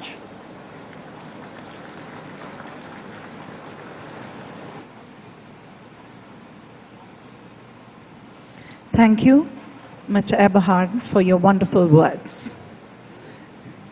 Now it's an honor to welcome the Chairman of Jindal Steel and Power Limited, Shri Naveen Jindal ji, for his address. Welcome, sir.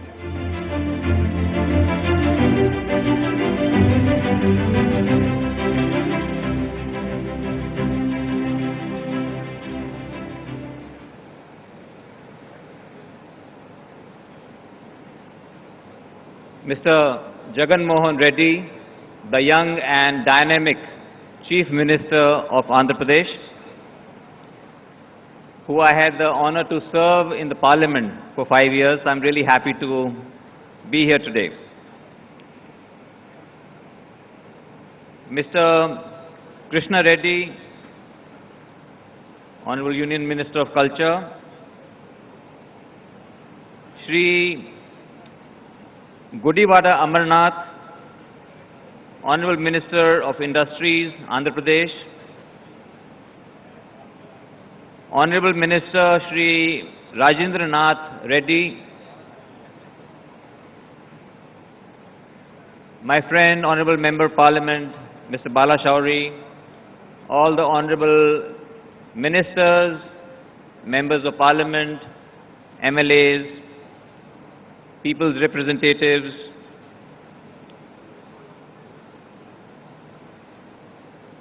Mr. Karikal Valaven, Special Chief Secretary, Dr. Jawahar Reddy, Chief Secretary of Andhra Pradesh, all the dynamic officers of Andhra Pradesh. We meet a lot of officers in lots of states. I must say that Andhra Pradesh has a lot of young, bright people and very, very helpful officers.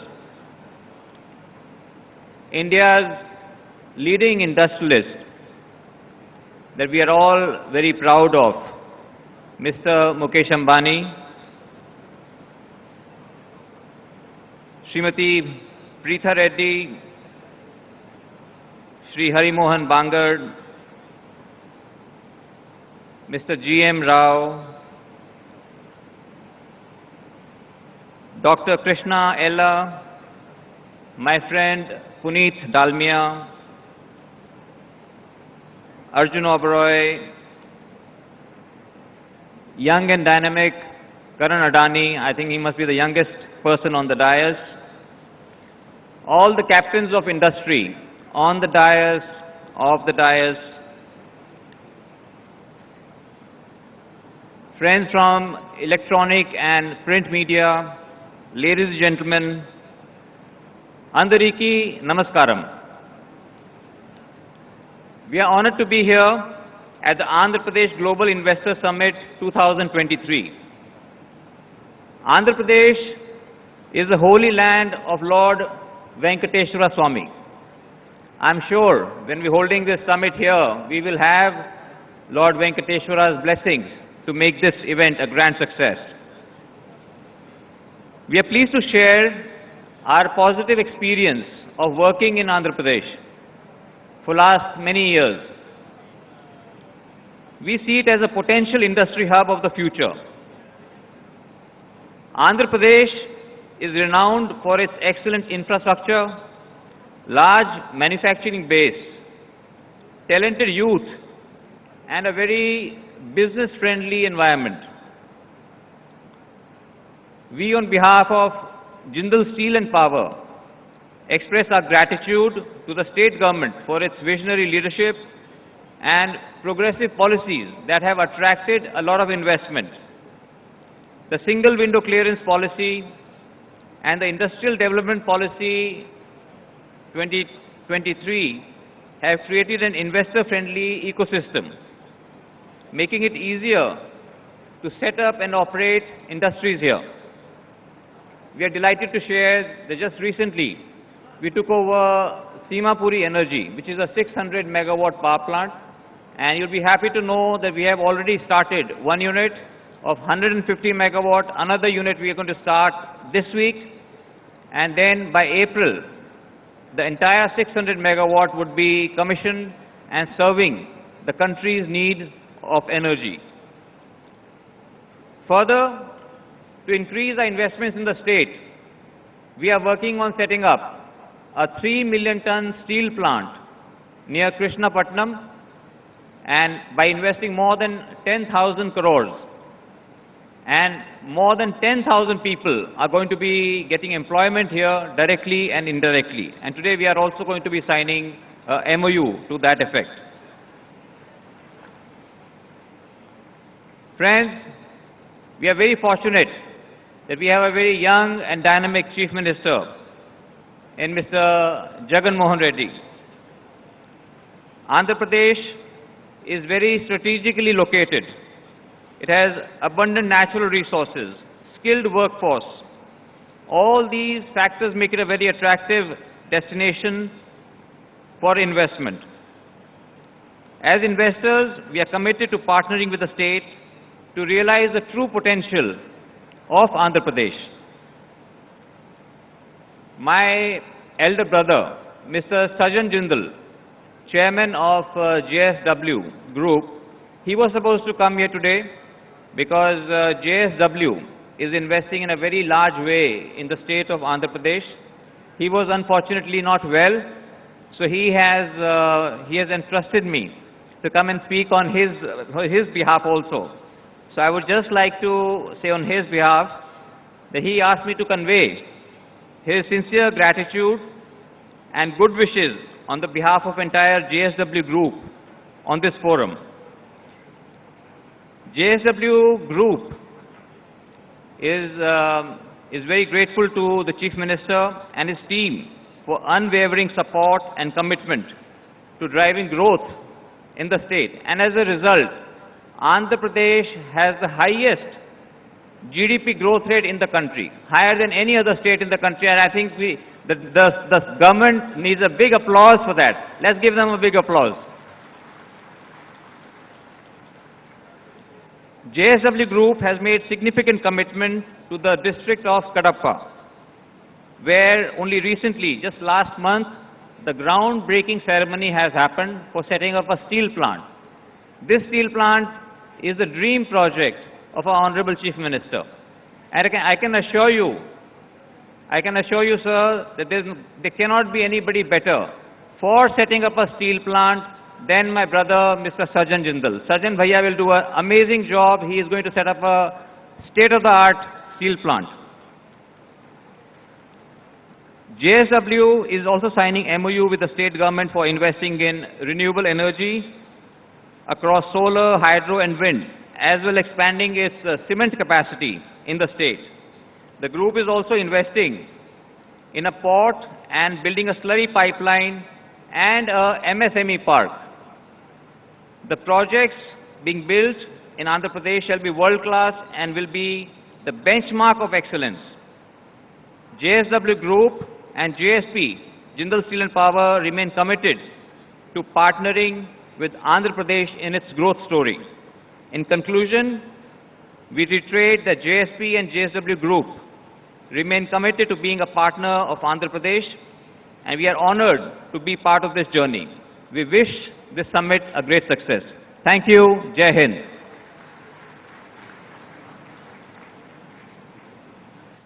Dhanyavad Shri Jindal ji, especially for highlighting the huge employment opportunities that will be there in the state in future. We now present to you an audio-visual presentation on the industrial and logistics infrastructure sector. Watch it.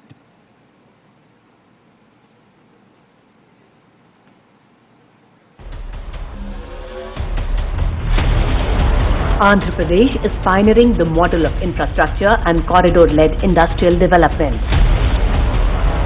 The only state with 3 industrial corridors, multimodal logistic parks for hinterland connectivity.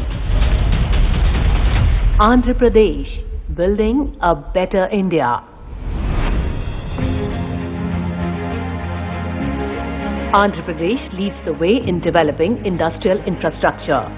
With enormous potential for industrial development, the state remains the most preferred destination, offering the environment of risk-free investment. Andhra Pradesh has developed 534 industrial estates, which are fully equipped to meet all infrastructure requirements of investors. 24/7 water and power supply are guaranteed in all industrial parks.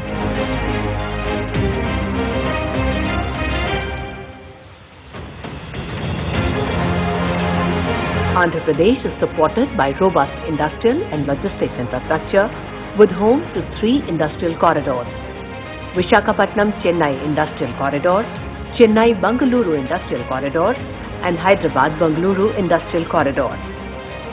The Tri-City Growth Corridor, covering Chennai-Tirupati-Nellore, figures in one of India's top 10 manufacturing destinations.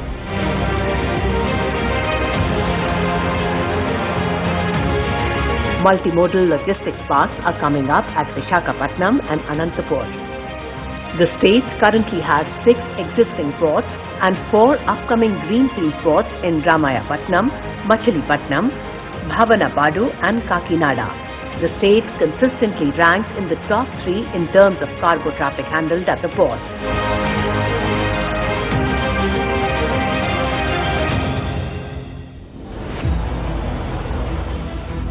Andhra Pradesh has 6 operational airports with aircraft movement of over 45,000 flights. Year-on-year freight traffic growth at 33% in 2019-20. Total cargo handled standing at 3.9 metric tons. Well-planned cargo and freight movement, 55% rail and conveyor belts, higher than the national average of 35%, 32% road, 13% pipelines or coastal shipping. The state endeavours to improve competitiveness, building best-in-class industrial and logistics infrastructure, integrating with the global supply chains and facilitating local industry up the value chain. We are the fastest growing state in the country with 11.43% GST. And we are also rated in the sphere of ease of doing business. We are rated number 1 in this country for the past 3 years in a row. The government of Andhra Pradesh is committed to industrial development with a focus on strengthening infrastructure and enabling logistics ease by leveraging industrial corridors.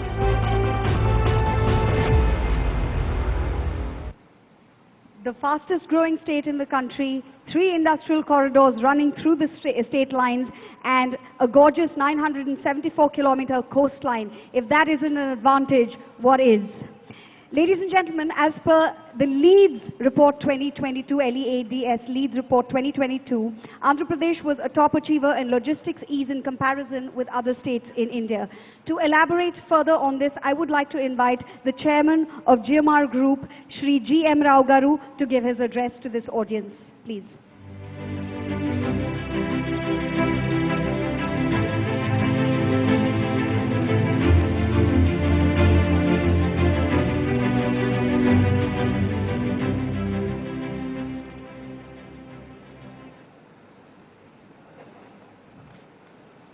Honorable Chief Minister Jagan Reddy Garu, dignitaries on the dais and the dignitaries of the dais.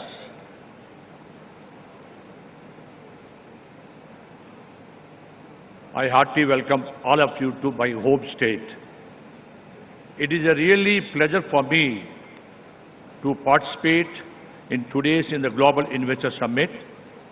I came from a nearby village and started as a trader and established several industries and grown up in this state. Being a son of the soil, I feel privileged to be here today among such an august gathering. I strongly recommend the investors from foreign source as well as from India to come and invest here. Any investor or a business look for the 5 things to invest. One is a strong visionary leadership. Second is conducive ecosystem of doing business. Third is infrastructure. The fourth is availability of resources like power, land and water. And the fifth is human resources. When it comes to the strong visionary leadership, I must say that these are the best times because both the center and state, we got a real transformation leaders.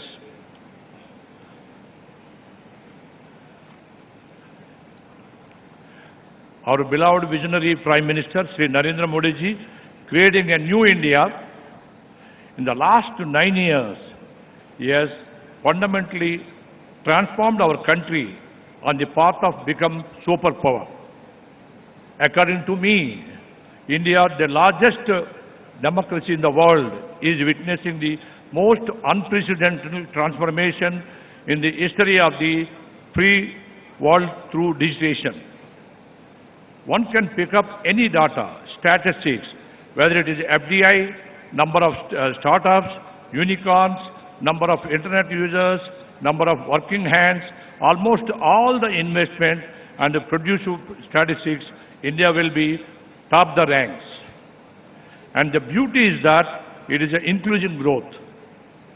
The current growth is not limited to few big city metros, but it is encompassed for tied to 3 cities, villages, and rural areas, all of our country as well.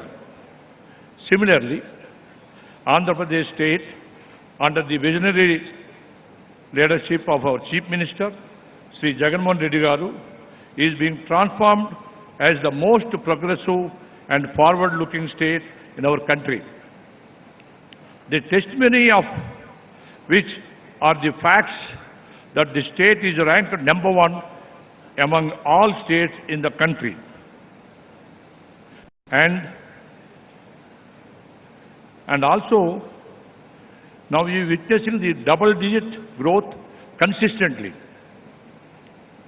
Talking about the infrastructure and resources, we have all seen the videos and presentation as how the state has surplus power, water supply, land, and skilled resources. And one of the great initiatives taken by the government is integrated approach to connecting and logistics. And in the help of 6 drives, namely ports, roads, airports, waterways, railways, and dedicated corridors for the logistics. My dear friends, air, land, and sea connectivity is the most critical place for the infrastructure development. And it is privilege of GMR Group to be part of this development. We feel privileged to be developing the Greenfield Airport, Bhogapuram International Airport, that is at Visakhapatnam, in my home state. With a due humility, I can say that GMR Airports is the only private airport operator having a experience of Greenfield and Brownfield airports. Greenfield like Hyderabad, Brownfield is a Delhi airport. Recently we started Goa Airport also, Greenfield.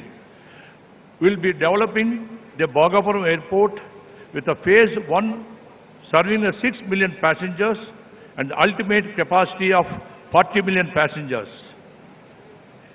This first phase investment will be the tune of rupees of 5,000 crores. Well, you might think airport is a one terminal building, but let me correct that an airport ecosystem is like an integrated city itself. We will be developing state-of-the-art cargo facilities that will cater in exports of industrial cargo, pharma, and fisheries, and their perishable and other perishable items through highly advanced temperature control cargo zones. We will also be developing the Aerotropolis and airport city around the Bhogapuram airport that will consist of industrial zone, airspace zone, education zone, and healthcare zone. We will replicate the success of Hyderabad airport and airport city. I still remember old days when foreign investors used to criticize the poor air connectivity and shy away from coming to Hyderabad. The new world-class airport and airport city is acting as the catalyst for the socio-economic growth of the Hyderabad city and state at large. Similarly, the new Bhogapuram airport and airport city will help in the transformation of the Vizag city, and also the state will place it on the global map as the most preferred investment destination. It is globally proven that aviation has a huge multiple impact on the socio-economic development of the region. According to the study of NCR, they did it in 2017, Delhi airport is contributing about 18% towards the Delhi state GDP. The Bhogapuram airport development is estimated to create around 1 lakh direct and indirect jobs. It will contribute significantly towards the state GDP. Dear friends, my foundation was laid in this state, which has taken me a global platform. Today, GMR Airports is the second largest private airport developer in the world because of this foundation. I personally vote of my home state. Please come and invest, make this state your preferred state for business. Thank you very much.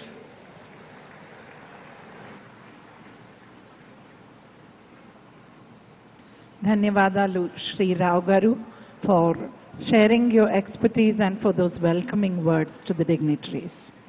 Andhra Pradesh is concentrated on developing a holistic technological ecosystem that provides ample opportunities for emerging markets.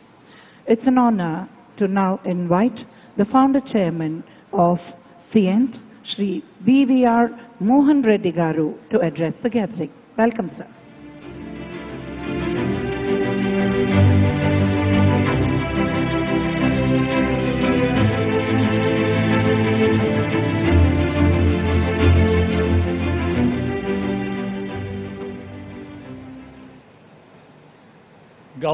గౌరవనీయులైన ముఖ్యమంత్రి గారు శ్రీ జగన్మోహన్ రెడ్డి గారు, మన రాష్ట్రానికి చెందిన చాలామంది మినిస్టర్లు ఉన్నారు, మెంబర్స్ ఆఫ్ పార్లమెంట్లు ఉన్నారు, ఎమ్మెల్యేస్ ఉన్నారు.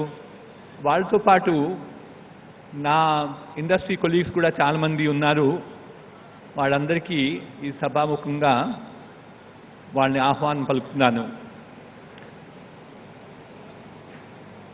I am a born Andhra. I am a first generation Andhra entrepreneur, and I of course have the distinction of starting up a R&D facility for technology services way back in 2007 in Kakinada. That's about 17 years now. Thereafter, in 2010, under the leadership of late Sree Vijaya Telugu Daily, I started my second development center in the city of Vizag. We have about 1,200, 1,300 high-paid engineers who work for us between the two centers.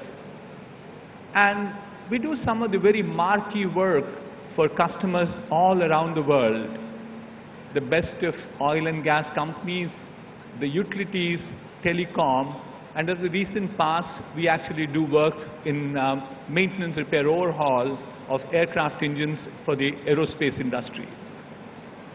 We've had extremely positive growth, positive feelings about how we set it up. One could always ask me this question, why did it not grow as well as the other places? There are always the challenges of the tier 2 towns in Kakinada, and we certainly believe that the growth will come back. Today, to the august audience and to the Honorable Chief Minister, I like to assure him that we will grow our business in Vizag especially. We want to consolidate our business in Vizag, and it will be a double-digit growth moving forward in terms of adding high-paid technology jobs. By now, you could recognize the key thing that is important for us to build our businesses is A, people, B, infrastructure. So infrastructure we have done reasonably well, but I think the key challenge will be in terms of people. There's no denying at all that if you look at a substantial part of people who work in Hyderabad right now in the IT corridors come from this province of Andhra Pradesh. A substantial part of NRI population in the Bay Area came from Andhra. But I think there's a lot more to be done. Honorable Chief Minister Garu, Vijaya Jagan-Mohan Reddy Garu, has done amazing work. To me, actually, I've said this in the past too, I'm really astonished about the amount of focus that he has on education. Look at number of schemes that are there in Andhra Pradesh right now. Manabadi, Jagananna Vasati Divanam, Jagananna Ammavadi, Jagananna Vidya Kanuka, Jagananna Vidya Divanam, tabs for free of cost to about 5,18,000 children, and finally there is Jagananna's Videshi Vidya Divana. In terms of even budget that we spend on education, it's one of the best in the country at 1.12 lakh crores. So there is a very positive momentum, because I've said this too, spending money on education is a long-term benefit, so not many people are very keen about it, but I should submit that Sri Jagan Mohan Reddy Garu had the vision in making sure that we have a fairly large spend on education. So what is next? What do we do more? Two submissions I have for the Honorable Chief Minister and the august audience today. The first one is the quality of our technical education has to improve. That's become one of the key challenges for us. The key challenge is because the world is moving in terms of technology. I keep saying we haven't seen this particular rapid change in technology any time in our lifetime. So we see there's a fairly large technology obsolescence that happens. So unless we rejig our education system at the higher education too, the various schemes that Jagan Mohan Reddy Garu has put will bring the pipeline to us. But pipeline will take time. We need interventions at the higher education now. That's my first submission to him. We need to definitely make those interventions to ensure that Andhra becomes the knowledge capital of the world. My second submission is there is enormous amount of need for job creation. The job creation can be done only through one thing called entrepreneurship. There's evidence all around the world that 60% of new jobs that get created in any country, west or east, get created only by entrepreneurs. So therefore, I think we need to give a little more spurt in making sure we have innovation, incubation, entrepreneurship in the state of Andhra.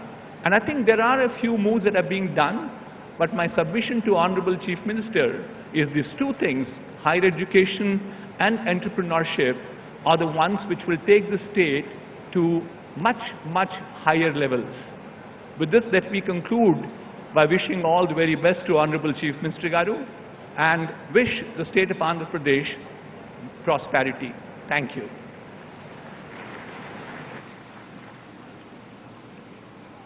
Dhanyavadalandi, Sree Vijaya Reddy Garu.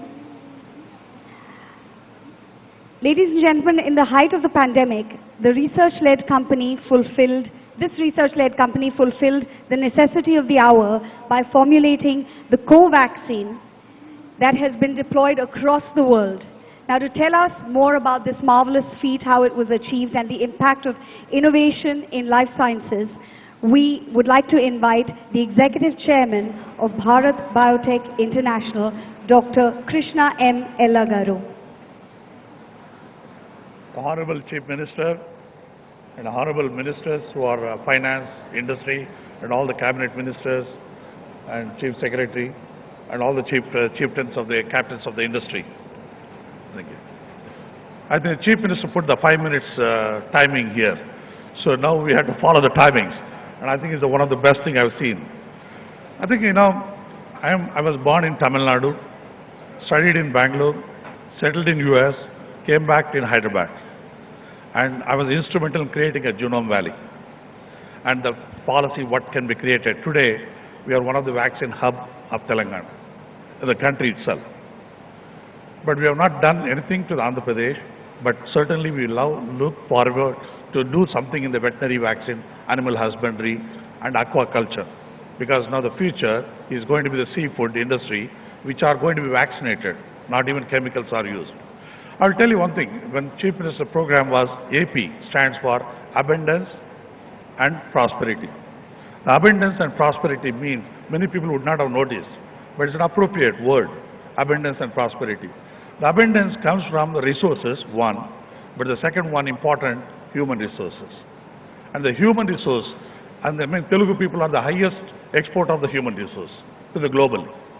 Today, any country is surviving only because of foreign exchange coming from the non-resident Indians sending to India. When you look at Rayalaseema, highest number of people in the Middle East, they are sending their money. And that is why even foreign institutional investor doesn't put money. We are still surviving as a country because of the human resource export and coming back.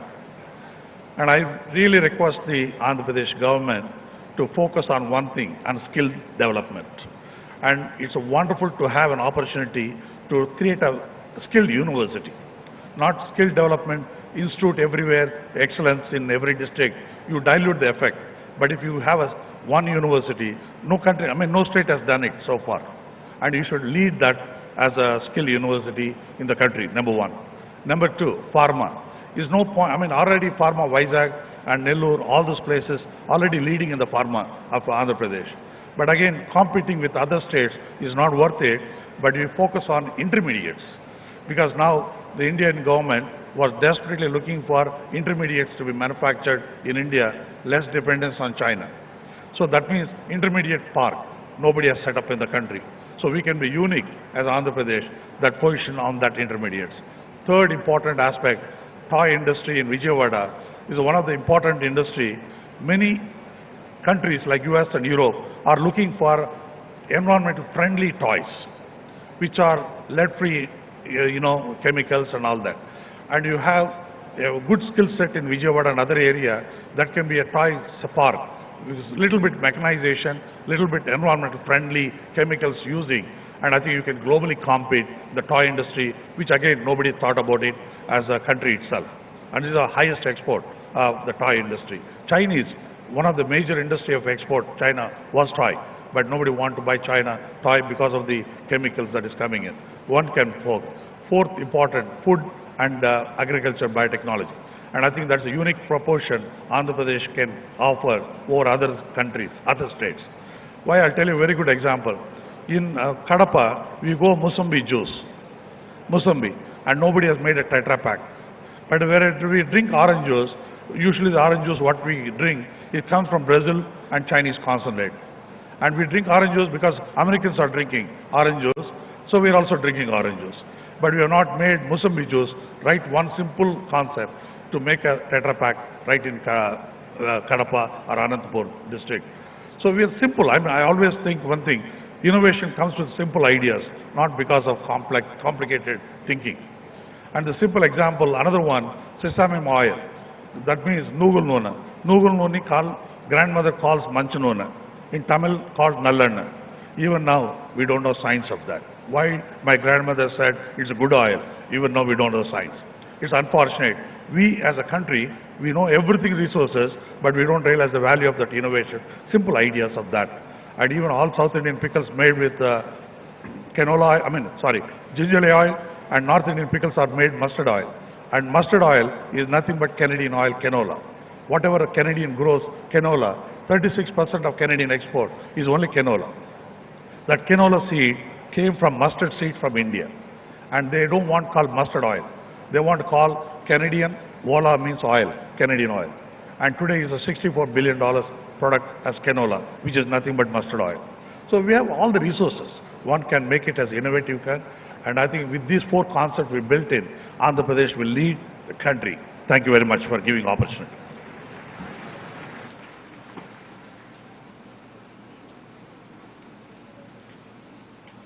Nandri, Dr. Krishna Ella Avargale. Thank you for your tireless efforts to safeguard all our well-being and for coaxing. Now, for a perspective on cooperative good governance, it's an honor to welcome Managing Director, Dalmia Bharat Group, Shri Puneet Dalmia ji. Welcome, sir.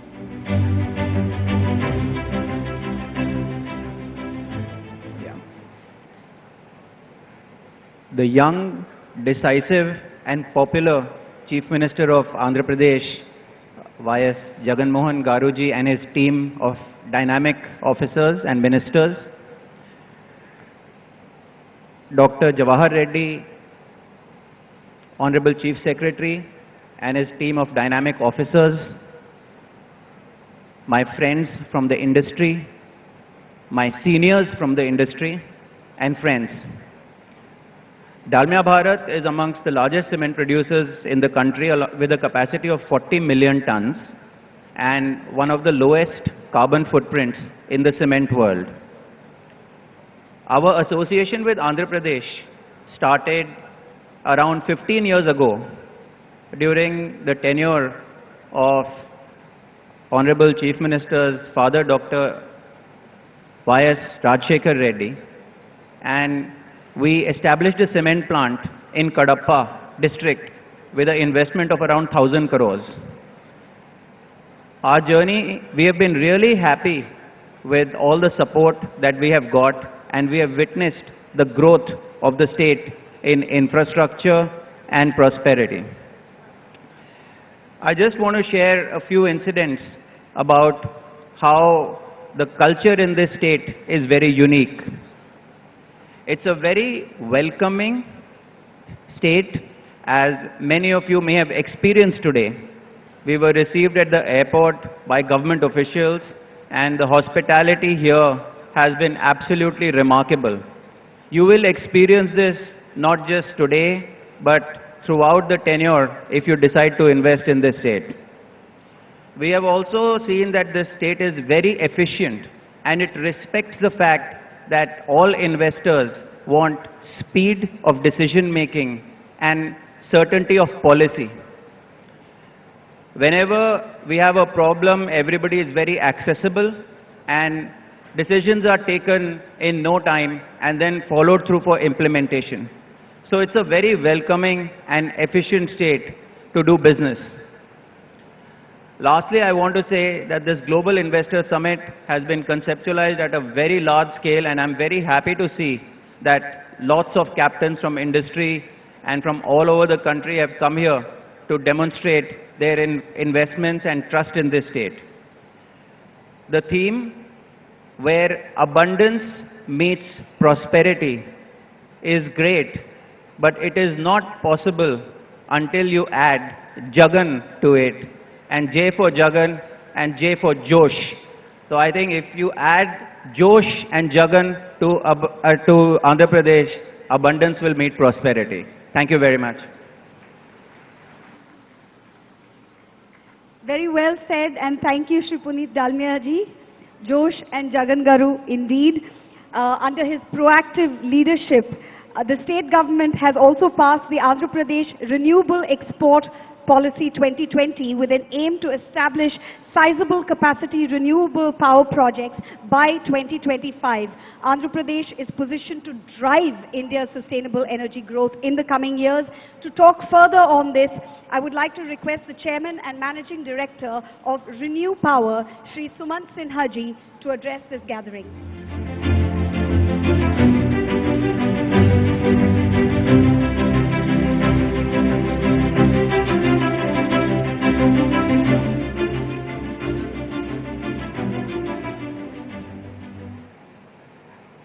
Sree Y.S. Jagan Mohan Reddy Garu, Honorable Chief Minister of Andhra Pradesh, other dignitaries and industry captains on the dais, ladies and gentlemen from the media, Namaskaram, Bagunara.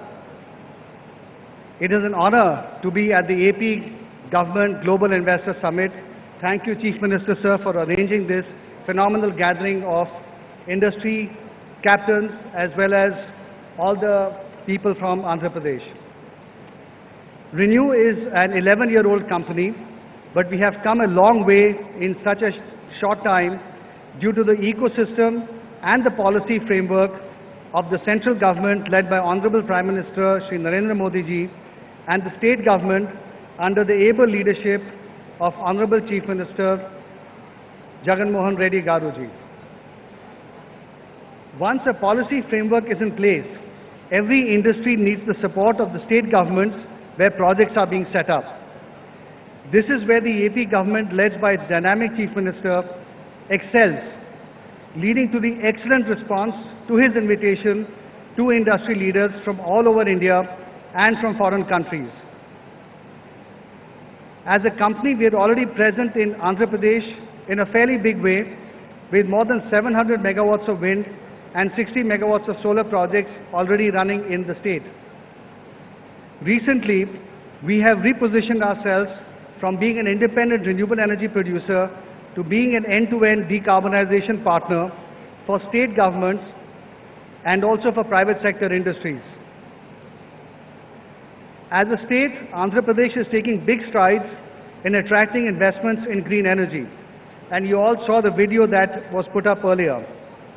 The state has signed MOUs for green energy projects worth more than 80,000 crores, which will help Andhra Pradesh become an even bigger pioneer in the green energy sector. Recently, Andhra Pradesh Discoms have subscribed to the scheme introduced by the Ministry of Power to clear its pending dues to the GenCos in a phased manner over 12 installments. With this positive step taken by the government and changes in approach of the Discoms in providing faster open access approvals, revival of interest of the industry has been observed and capacity addition has been boosted under open access in the state. In addition, Andhra Pradesh has recently received 3 energy awards in the 15th Inertia Award Summit in December 2022. The state was selected as the best state in the country in respect of energy infrastructure and development, and AP Transco as the best transmission utility in the country. This is a very big honor. The New and Renewable Energy Development Corporation of Andhra Pradesh, NREDCAP, stood as the best renewable energy corporation in the country. The positive measures taken by the state government under the leadership of Honorable Chief Minister encourages us and the rest of the industry to further expand our investments and operations in the state. As far as renewable energy is concerned, there are 3 specific unique factors in the state. Number 1, it is one of the very, very few states in the country that has good both wind and solar resource. This is very unique in the country. The second, as we have all heard, the state has been granted number 1 rank in the ease of doing business for 3 years in a row. This is really, really a stellar achievement. And thirdly, the leadership of the state, which is so dynamic and so visionary, is also quite remarkable in the country. As a result, I'm very happy to announce our investments in the state of many thousands of crores of rupees in green energy and the decarbonization sectors in AP over the next 5 to 7 years. This will eventually end up being our biggest investment in any state in India. The investments will be in the areas of green hydrogen, pumped hydro, renewable energy generating projects, and solar panel manufacturing, along with efficient supply chains. We are going to be signing an MOU later today. This MOU is going to be between the AP government and ReNew, and this was made possible in a very short time, mainly due to the visionary guidance of the Honorable Chief Minister, Y. Jagan Mohan Reddy Garuji. Thank you very much, sir. And I must also add that once they got the green signal from the Honorable CM, the officers of the AP government got everything done at very, very high speed. Thank you all for all of your support in making this happen. In conclusion, I would like to thank the Honorable Chief Minister and his officers for inviting me to this historic event. This has allowed ReNew to commit its largest ever investment in any state in the country. Thank you very much.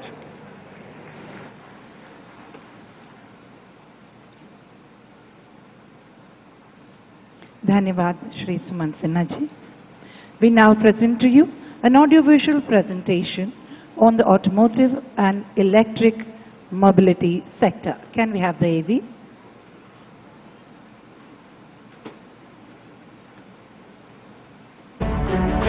Fastest growing auto hub in India. Top auto manufacturers. Auto component export to 30 countries. Andhra Pradesh, driving India's automotive growth.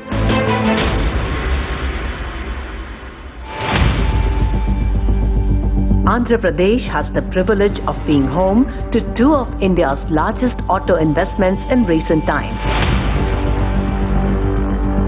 Top brands like Kia Motors and Isuzu have made the most of the state's competitive advantages to register a strong presence in the markets. I wish Kia Motors all the very best, and I assure to the management team who's functioning from this plant, Kia, that we would stand to support Kia Motors all through. The state is now exporting automobiles and related products to more than 30 countries, including the US, UK and Japan. Andhra Pradesh has taken the lead in tapping into the unexplored electric mobility space.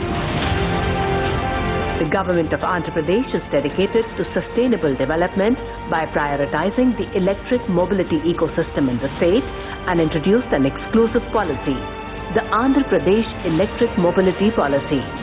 Andhra Pradesh government is cognizant of environmental and social governance and focuses on reducing carbon emissions by converting all state transport corporation buses and government vehicles into electric vehicles, phasing out all fossil fuel-based commercial fleets and logistics vehicles by 2029.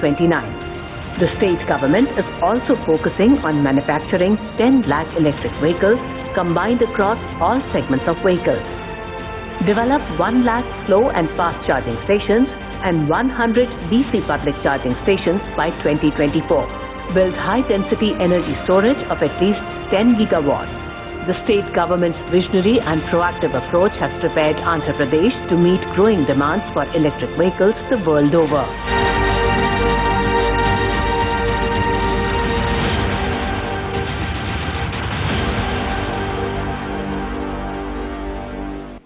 Hope you enjoyed that. Focusing on e-based development of experiences for the tourists in rural tourism, heritage tourism, ecotourism, etc., the state is taking measures to harness tourism to its full potential. To hear more about the same, we are honored to invite the Executive Chairman of the Oberoi Group, Sree Arjun Oberoi ji, to address the gathering. Welcome, sir.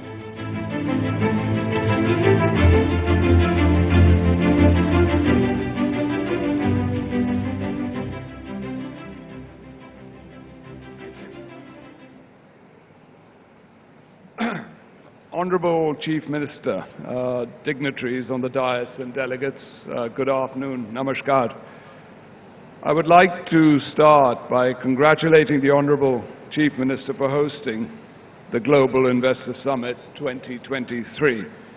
I also take this opportunity to congratulate the Honorable Chief Minister for bringing to the state a most aggressive and forward-looking tourism policy. The policy offers best-in-class incentives and aims to substantially develop tourism in the state through luxury hotels and resorts. The state of Andhra Pradesh has immense potential.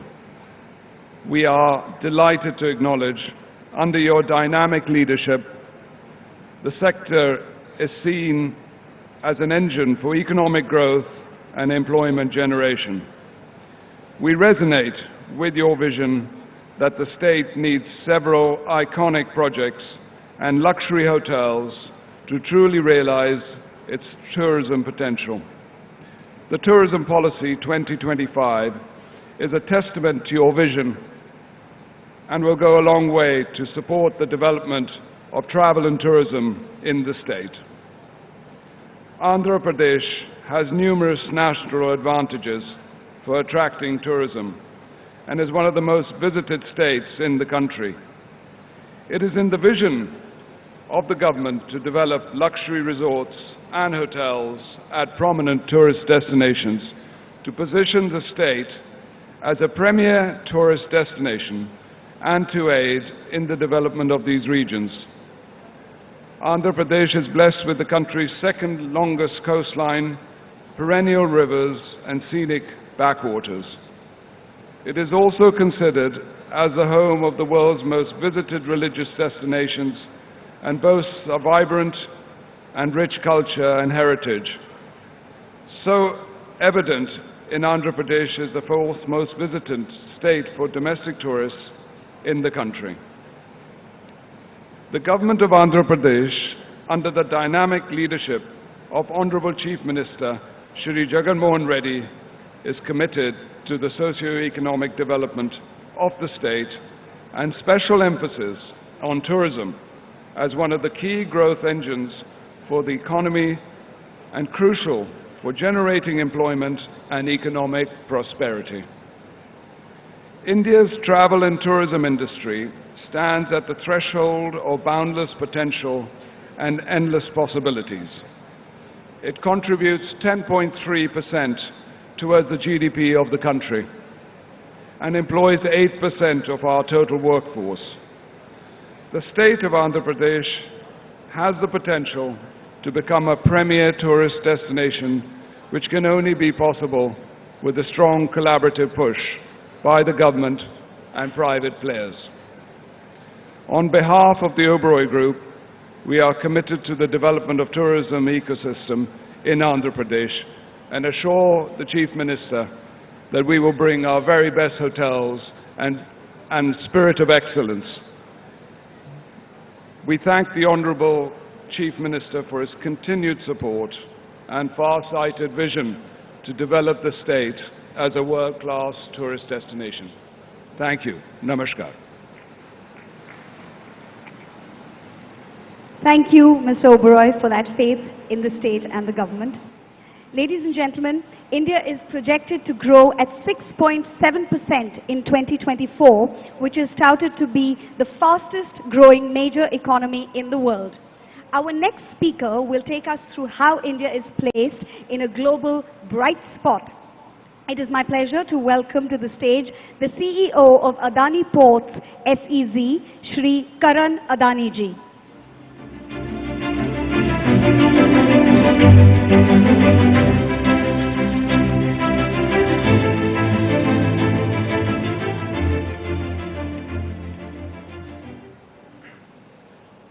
Honorable Chief Minister of Andhra Pradesh, Shri Jagan Mohan Reddy ji, senior leaders of the government and distinguished administrators, captains of the industry, esteemed dignitaries, and my dear friends.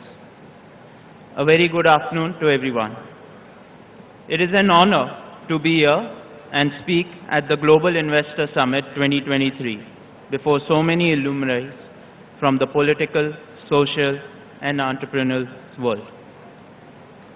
To me, this distinguished gathering represents in many ways the irresistible attractive business destination that the state of Andhra Pradesh stands for.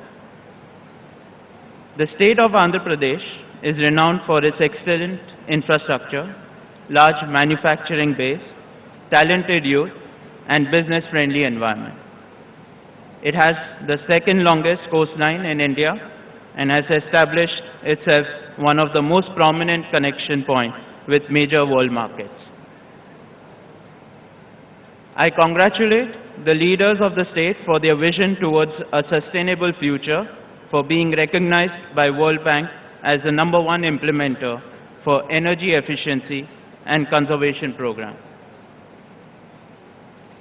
Honorable Chief Minister, I would like to express my sincere gratitude for supporting the business fraternity at large. It is your mix of astute and efficient governance that has brought business houses like Adani Group to Andhra Pradesh. Adani Group is active in multiple sectors ranging from ports, logistics, power, edible oil, and data center in this magnificent state of Andhra Pradesh, where abundance meets prosperity. Having already invested over 20,000 crores, our businesses have created more than 18,000 direct and 54,000 indirect employment opportunities in the state. Adani Group's commitment to your vision for the port-led industrial development is reflected in our actions. Our partnership with the government of Andhra Pradesh for the ports is an exemplary model of public-private partnership. Currently, Adani Group operates two large private ports in the state of Andhra Pradesh, that is Krishnapatnam and Gangavaram Port, with a total capacity of 100 million metric ton per annum.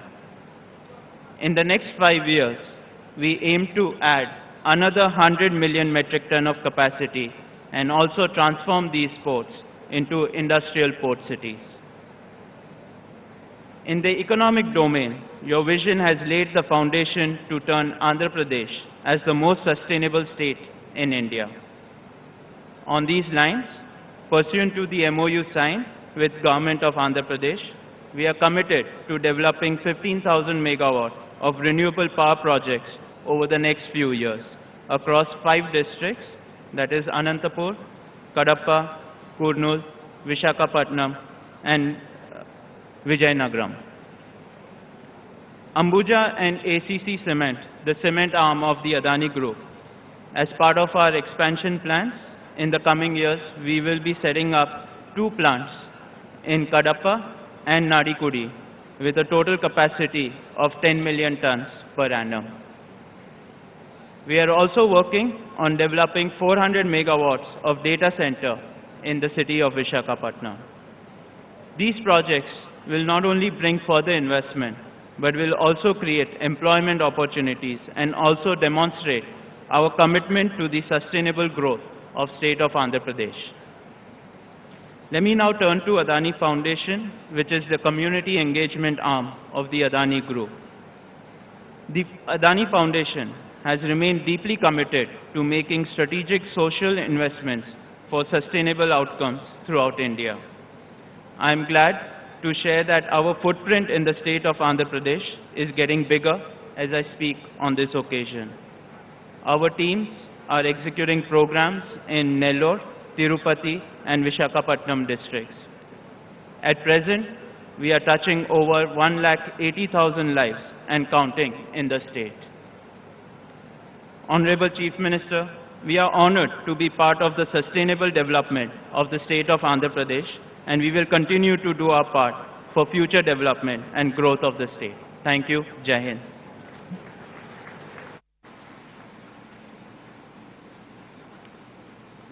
Dhanyavad, Shri Adani ji, for your insightful words. India's per capita income has gone up 6 times in the past 75 years since independence. With a vision to leverage the benefit of a digital revolution and digitalize every nook and corner of the country, our Honorable Prime Minister Shri Narendra Modi ji has set sights on India being a fully developed country by 2047, which is when we will be celebrating 100 years of freedom. To share with us his insights on how we can achieve this collective goal, it's an honor to now invite an inspiring industrialist, Chairman and Managing Director of Reliance Industries, Shri Mukesh Ambani ji. Welcome, sir. Respected Chief Minister Shri Jagan Mohan Reddy Garu, distinguished dignitaries and ministers from the Government of Andhra Pradesh, my esteemed friends from industry and business, Namaskaram. It is a pleasure and an honor to participate in the Advantage Andhra Pradesh Summit. Andhra Pradesh is blessed with the gift of abundance, abundant fertile land, abundant natural resources, abundant talent, and abundant heritage. From the pristine beaches of Visakhapatnam to the rich and green plains of Godavari and Krishna, from the splendors of the Vijayanagar Empire to the lofty and sacred hills of Tirumala, 3 more strengths have made Andhra Pradesh more wonderful in modern times. First, the incredible strength of its entrepreneurs, especially in the areas of infrastructure and pharmaceuticals. Second, the enormous strength of Andhra's diaspora. Globally, some of the best professors, scientists, engineers, doctors, and professionals are from Andhra Pradesh. I, at Reliance Industries, am blessed to have some of my best professional managers in Reliance from Andhra Pradesh. Third, the growth of the blue economy in the coming decades will open up an ocean of new opportunities for Andhra Pradesh. Andhra Pradesh has the second longest coastline in India. It can prosper greatly by harnessing renewable ocean energy, seabed minerals, marine biotechnology, and so on. Dear Jagan Garu, under the determined and far-sighted leadership of our Prime Minister, Sri Narendra Modi, India has now become the fastest growing large economy in the world. Similarly, Andhra Pradesh has grown phenomenally under your visionary and youthful leadership. Be it economic growth or ease of doing business, the state today ranks among the best in India. My warm congratulations to you and all the officials of the government of Andhra Pradesh. There is energy, enthusiasm, and ambition among the youth. There is hope, optimism, and dynamism among the business community. And there is an all-pervasive confidence that Andhra will emerge as a leading player in New India's growth story.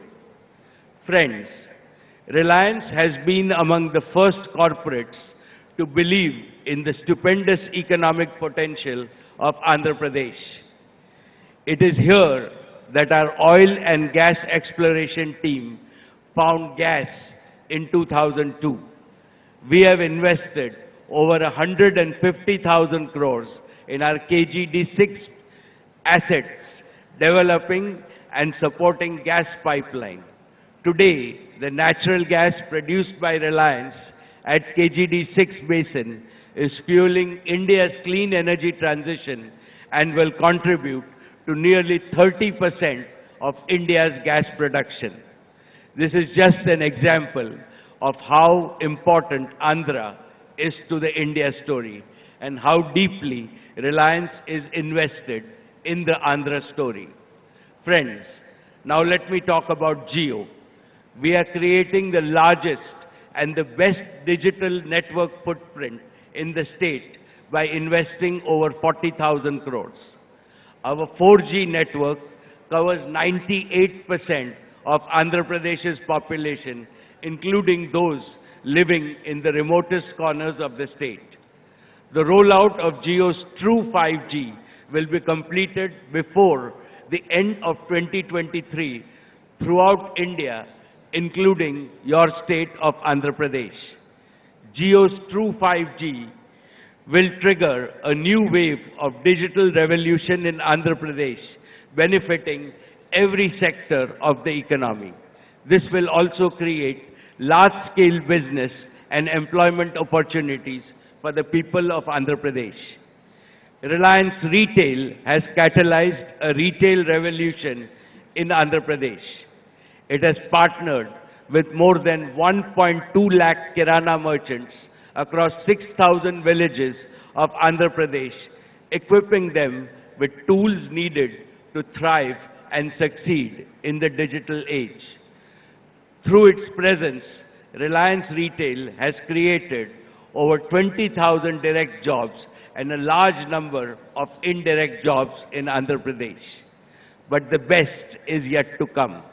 Reliance Retail will source significantly more agri and agro-based products and manufactured goods from Andhra Pradesh for sale all over India. Apart from increasing the income of farmers, artisans, and others, this will directly create over 50,000 livelihood opportunities in the state. The Reliance Foundation is working with great passion and vigor in the areas of education, healthcare, and rural transformation. As Reliance grows its presence in Andhra Pradesh, so will Reliance Foundation effort to support the developmental needs of rural communities in the state. Friends, I would like to assure you that Reliance will continue to be an unflinching partner to the people and the government of Andhra Pradesh in your states all around accelerated progress. This morning, I am happy to announce that we will continue our investments and we will invest in 10 gigawatts of renewable solar energy in the state of Andhra Pradesh.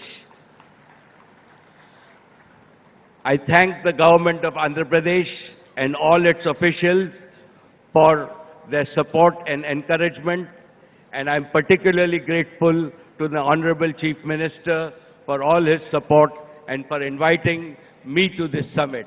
I wish the summit all success, and I'm confident that it will turn a new chapter in the Andhra Pradesh growth story. Thank you. Shri Mukesh Ambani ji, बहुत shukriya aapka for your unflinching faith and for being invested in the Andhra story. Now, ladies and gentlemen, before I move on to introduce our next speaker, for the sake of our international audience, I would like to explain the meaning of the word Josh. It means power-packed. So please join me for a power-packed welcome for the Honorable Chief Minister of Andhra Pradesh, Sri Y.S. Jagan Mohan Reddy Garu.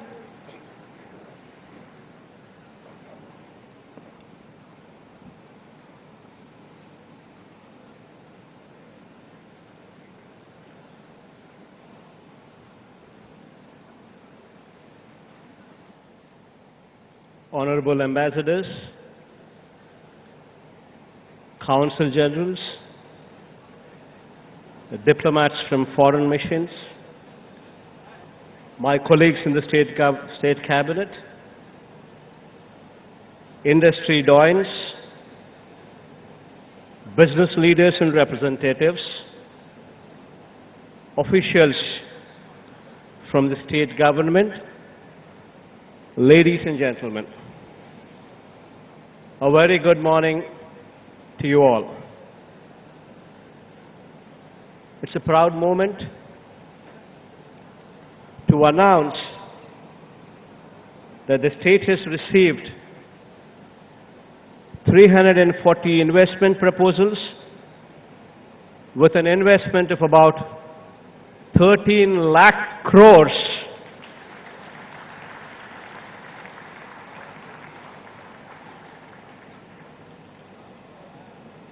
providing employment to almost 6 lakh people across 20 sectors distributed all along the state. As of today, post my speech, we are going to execute 92 MOUs with an investment of about 11.85 lakh crores, giving employment to almost 4 lakh people. The remaining 248 MOUs will be executed tomorrow, i.e. 4th March 2023, with an investment of about 1.15 lakh crores and an employment to almost 2 lakh people. Marquee investments such as Reliance Group, Adani Group, Aditya Birla Group, Renew Power, Aurobindo Group, Daikin, NTPC, IOCL, Jindal Group, Mondelez, Parley for the Oceans, Shree Cements, Wellspun, to name a few, shall be setting up their businesses and expanding their businesses in Andhra Pradesh. And I take this opportunity to thank them personally. On behalf of the state of Andhra Pradesh, I extend a warm welcome to you to the Andhra Pradesh Global Investors Summit 2023. And I also thank you all for being part of this event. At the outset, I wish to point out that this summit today, through this summit today, we would like to communicate to the domestic and international investor community, we would like to communicate to them that you mean a lot, that to us you are important. And this we would like to communicate this day through this summit. We would like to convey this day our strengths, the diverse opportunities the state has to offer, the state's business-friendly environment, its robust infrastructure, the state's emphasis on healthy competition and innovation, and above all, our commitment towards sustainable long-term growth through your partnership. I'm extremely happy to host this event in Visakhapatnam, a city that has emerged as a strong economic hub with the presence of multiple public and private sector units, port-led infrastructure, a medtech zone, and a tourist hotspot.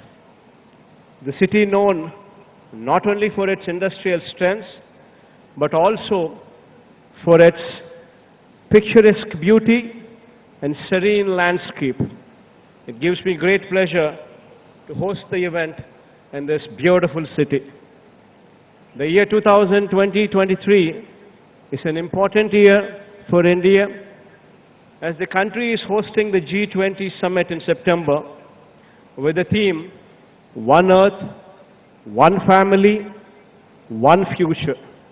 I'm sure that India's G20 presidency under the visionary leadership of Shri Narendra Modi ji would be a defining moment for us. The city of Visakhapatnam is also hosting one of the most important G20 working committee meetings as well. India is one of the fastest growing economies in the world. India has also demonstrated immense resilience and has emerged as one of the top destinations for foreign direct investments as well. The state of Andhra Pradesh is one amongst the leading states driving the growth story of India. The state is blessed with several inherent strengths, including abundant natural resources, mineral wealth, a 974-kilometer coastline, and so forth. The state also possesses a robust infrastructure with 6 operating ports and 4 more under development. 6 airports spread across the state, of which 3 are international airports as well. 3 of the 11 industrial corridors being developed in the country are coming up in the state, housing 10 industrial nodes with a number of leading educational institutions, strategic locational advantages, abundant industrial land bank, skilled youth, a thriving industrial and business ecosystem, and above all, a proactive government with an enabling policy framework makes the state an attractive destination for your investments. Andhra Pradesh has achieved a year-on-year GSDP growth rate of 11.43% in the financial year 2021-22, which was the highest in the country.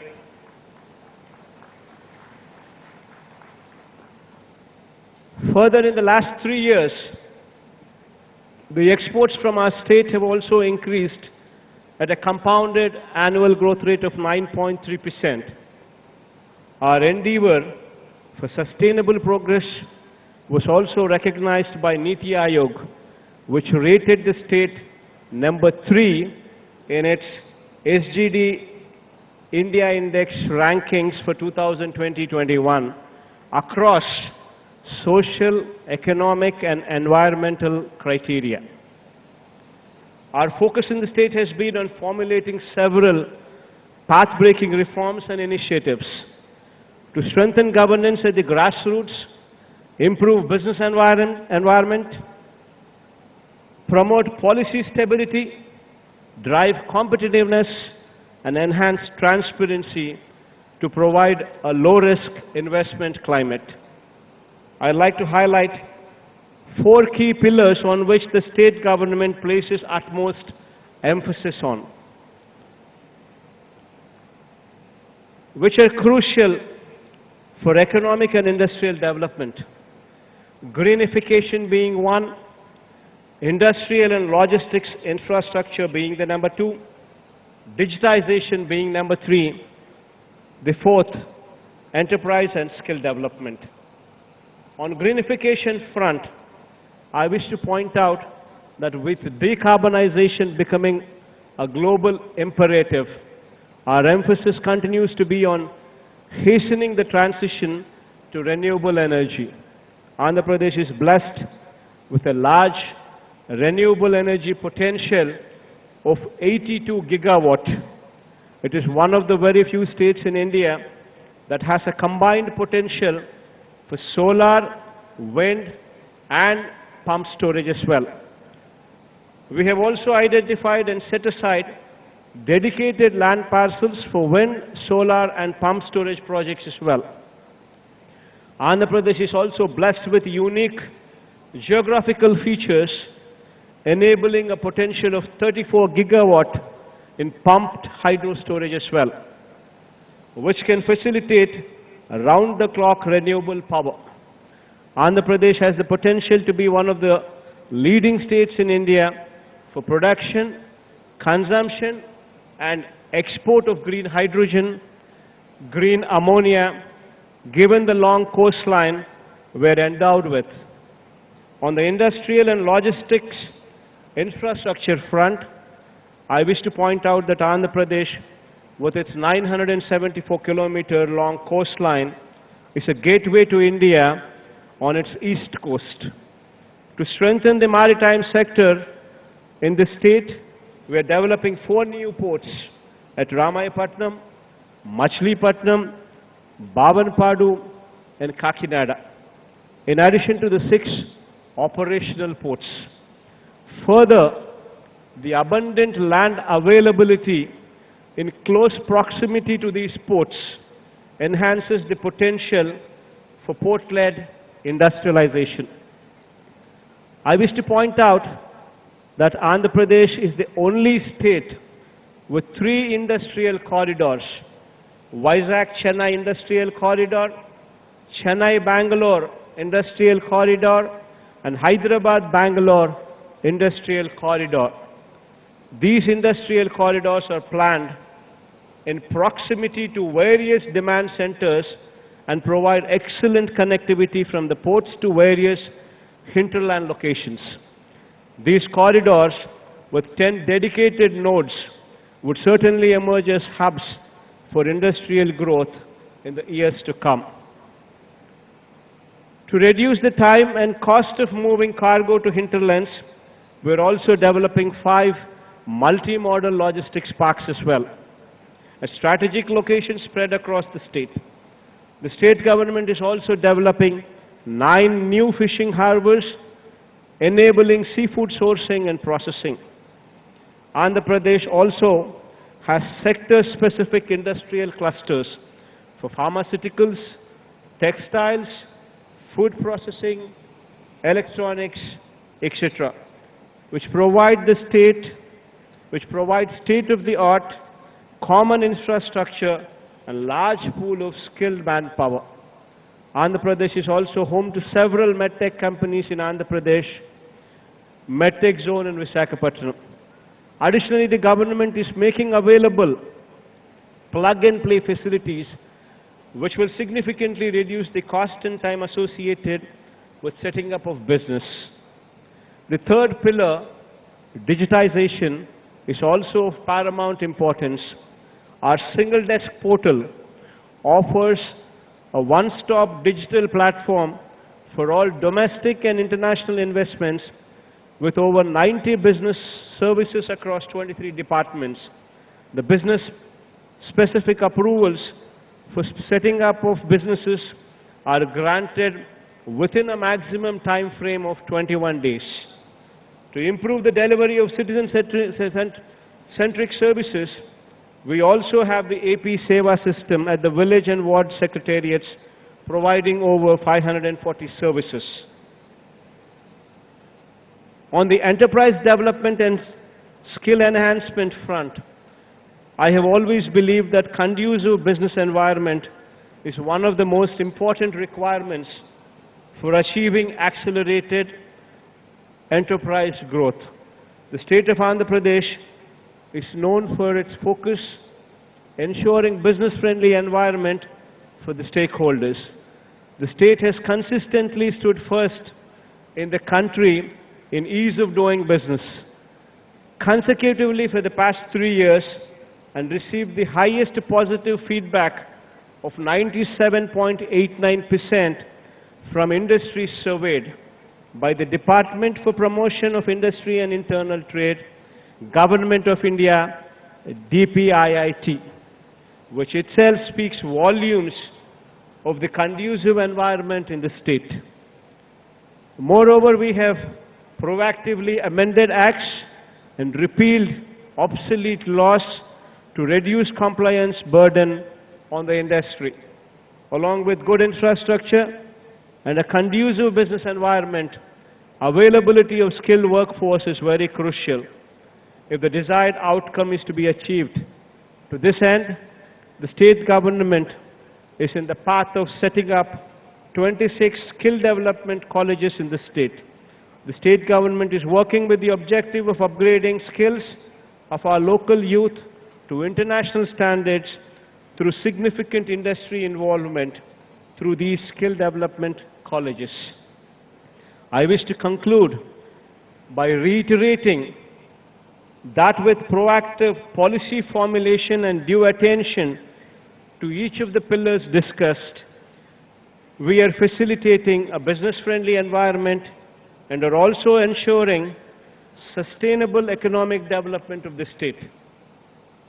At the Andhra Pradesh Global Investors Summit 2020-23, over the next 2 days, we will be showcasing the strengths of our state and the business prospects that are available.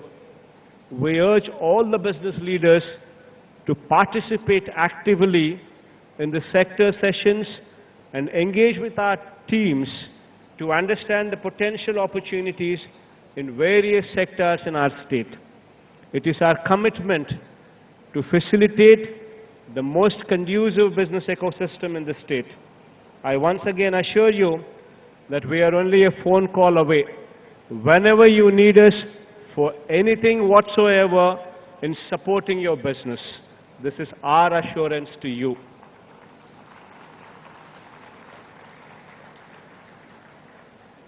I thank you once again for being part of this summit and extending your warmth and support. I do hope that you have a wonderful time in our beautiful city of Visakhapatnam, which would be our executive capital as well in the days to come. I myself would be shortly moving over to Visakhapatnam in the days to come as well.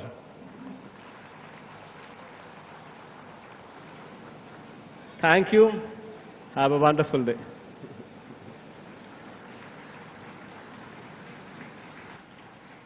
Thank you, Honorable CM Garu. We are seeing your vision being realized live at this summit, and I'm sure we will continue to see the vision that you have elaborated for us just now. Ladies and gentlemen,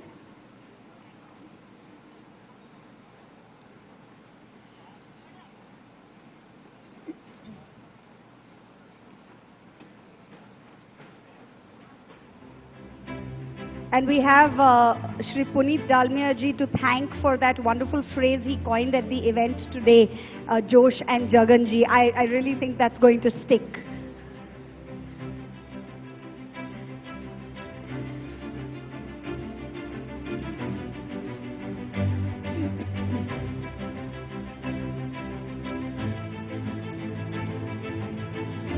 The tenacity, the determination, the proactiveness, the energy and the ability to do and achieve and realize is demonstrated in the leadership of this Honorable Chief Minister of Andhra Pradesh, Sri Y.S. Jagan Mohan Reddy Garu. I request the audience to be seated. This is not the end. We would like to showcase to you some of the memorandums of understanding that are being signed here today that will detail the great investor interest that is emerging for the state of Andhra Pradesh already. So I request you to please be seated.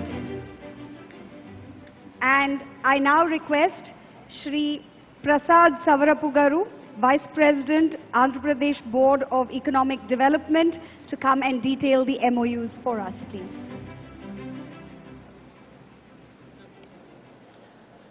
Good afternoon, ladies and gentlemen.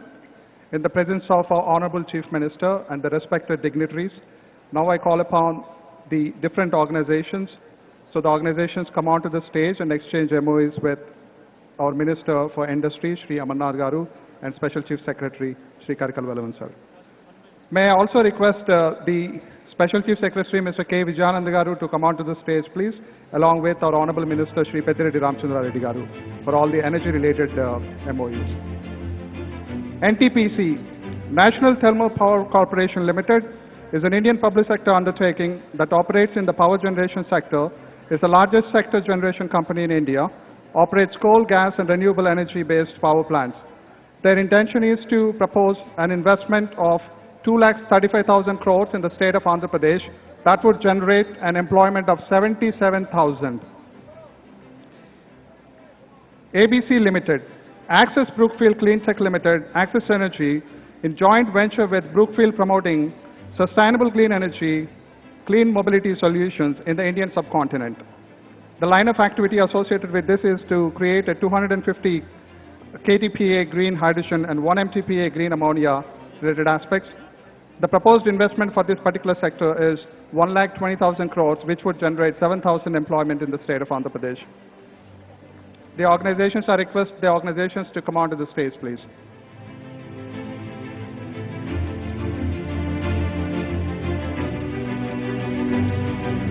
Ladies and gentlemen, please put your hands together and encourage our investors.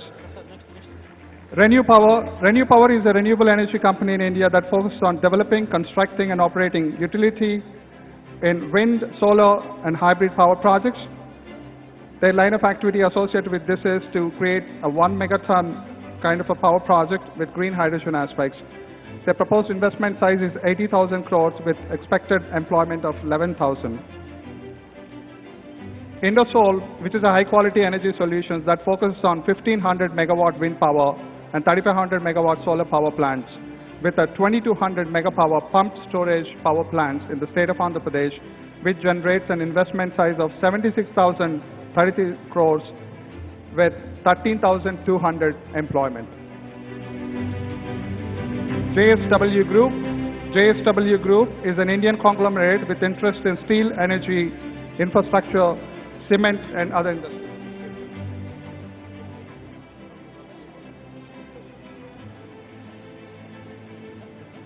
Renew Power. Now the gentleman from Renew Power, please come onto the stage, please. The gentleman from Renew Power, please come onto the stage, please.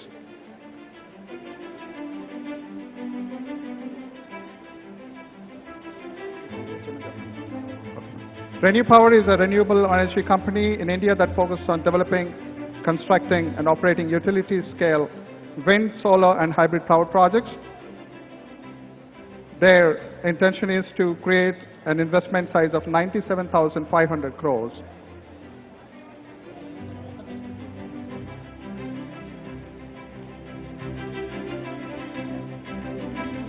This investment size is about 97,500 crores with ReNew Power, with 16,550 employment. I would request the Indosale organization delegates to be ready.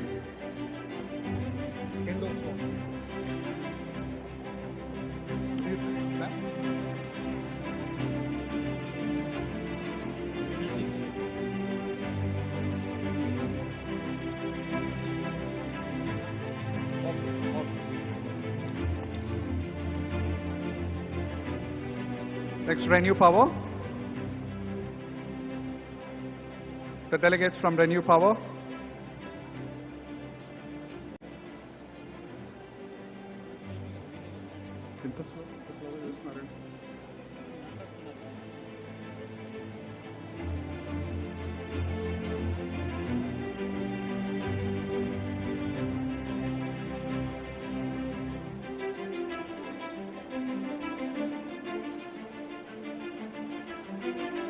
Ladies and gentlemen, the first view of the energy-related memorandum of understanding that we have with the state of Andhra Pradesh.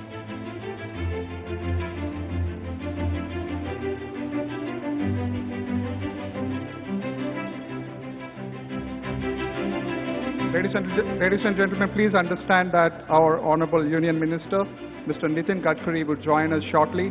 We request all of you to stay seated.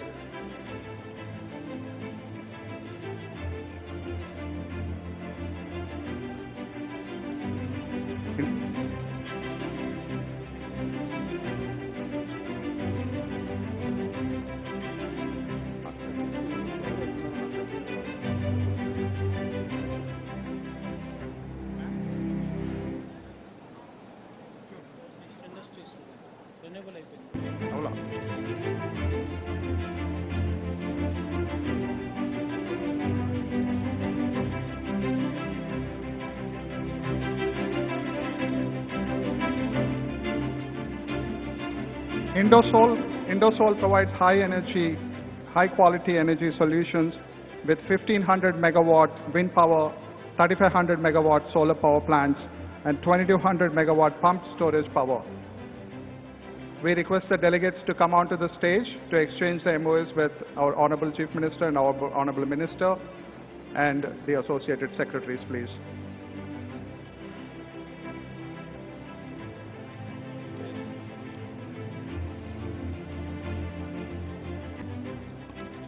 JSW Group.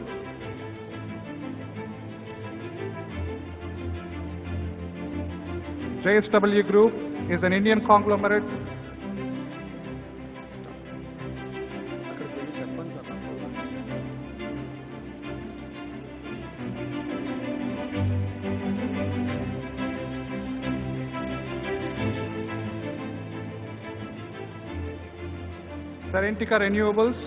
Serentica Renewables provides end-to-end energy management solutions, creating clean energy hubs in the state of Andhra Pradesh with the investment size of 12,500 crores with 2,000 employment.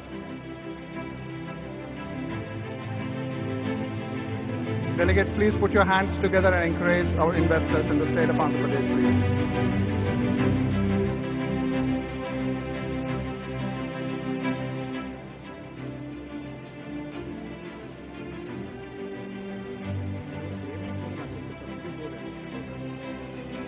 Avada Group.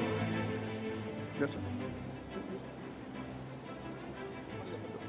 Avada Group is a renewable energy company in India that develops, constructs, and operates utility-scale solar and wind power projects. It also provides energy storage solutions and offers advisory and consulting services in the renewable energy sector.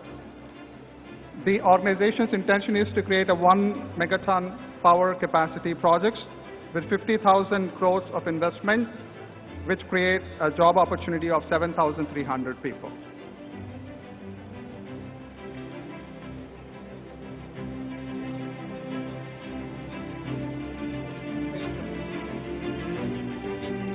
Acorn Energy India is a renewable energy company that develops, constructs, and operates utility-scale power projects at this time.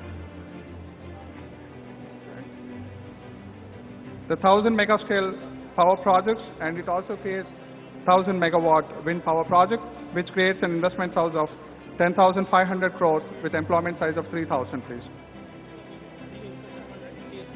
Let's see.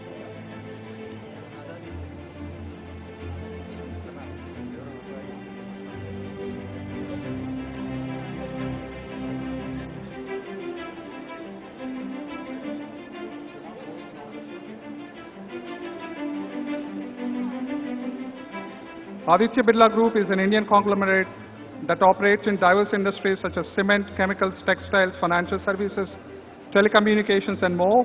It's one of the largest conglomerates in India, has global presence with operations in multiple countries. We request the delegation to come onto the stage, please. Aditya Birla Group intends to create an investment size of 7,305 crores with an employment size of 1,250.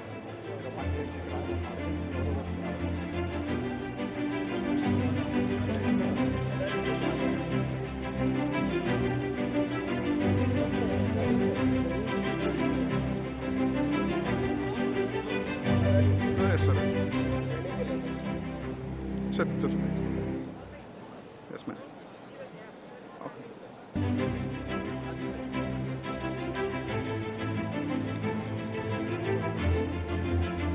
Aditya Birla Group.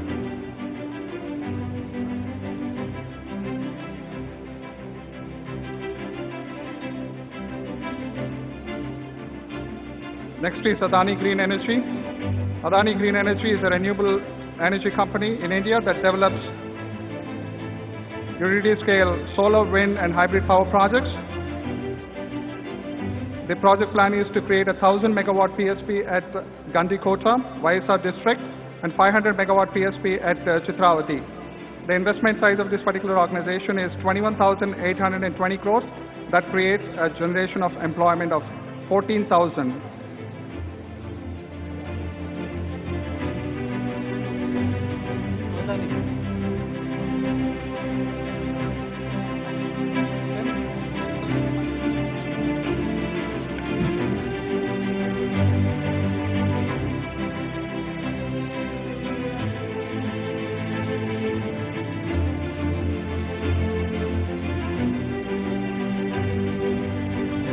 I request the delegates to put your hands together and encourage our investors, please.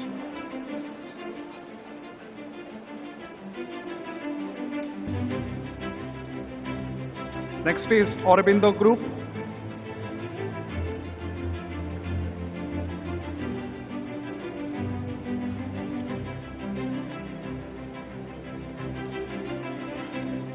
I request the dignitaries from Aurobindo Group to come onto the stage, please.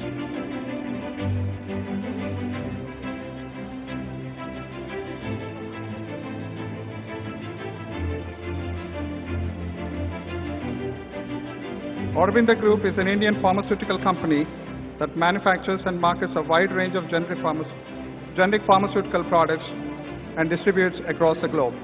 It has a presence in multiple countries and is focused on developing cost-effective and high-quality pharmaceutical products for the global market.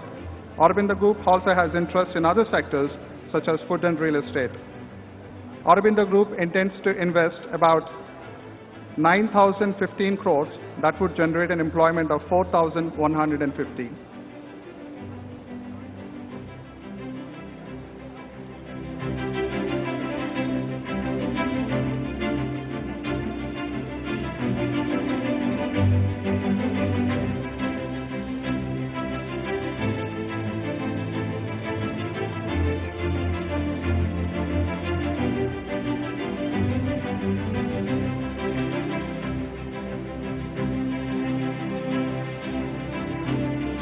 Shyam Group, Shyam Metals and Alloys is a leading Indian organization which is engaged in manufacturing, exporting a broad spectrum of industrial fittings consisting SI pipe, flange, copper coil threads, mild steel plates, stainless steel round bars, and many more.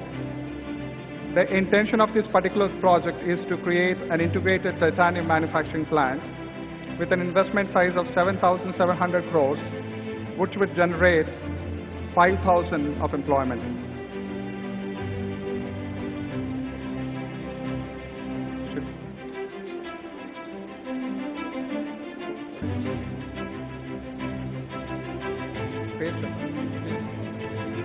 Sree Cements.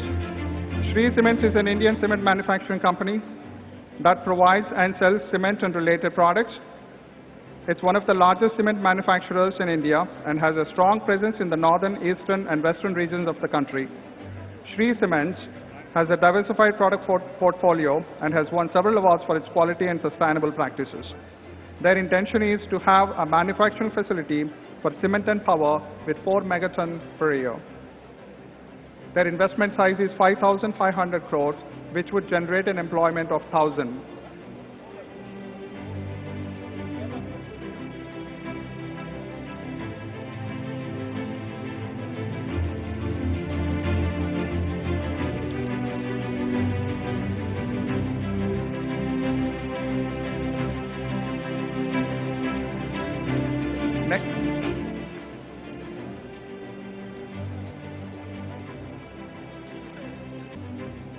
Sree Vijaya Electricals, which was established in 1994. Sree Vijaya Electricals is one of the leading and largest distributing transformer manufacturers and EPC contractors in India.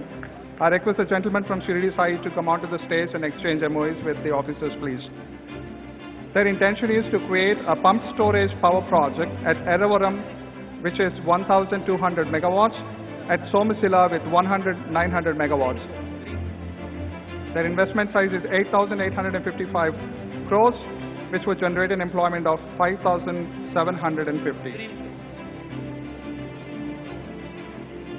Greenco, which has been our existing player and a significant partner with the state of Andhra Pradesh, is a leading renewable energy company in India that generates and sells electricity from wind, solar, and hydropower plants. It also operates energy storage systems and provides energy management solutions. Greenco is in the process of creating a green hydrogen hub at Matlipatnam. The total investment size that comes from Greenco in multiple projects is 47,600 crores, which would generate an employment of 10,000.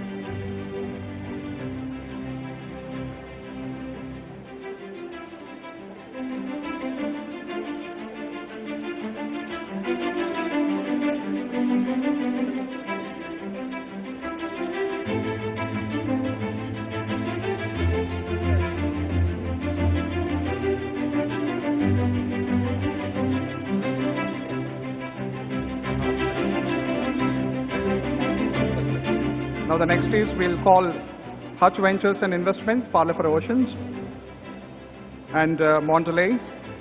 I request the Honorable Minister for Agriculture to come onto the stage, please. I request the Honorable Minister for Agriculture, Mr. Katani Govardhan Reddy Garu, to come onto the stage, please. Mondelez, which is a multinational corporation with confectionery focus, intends to invest 1,600 crores that would generate 150 employment in the state of Andhra Pradesh.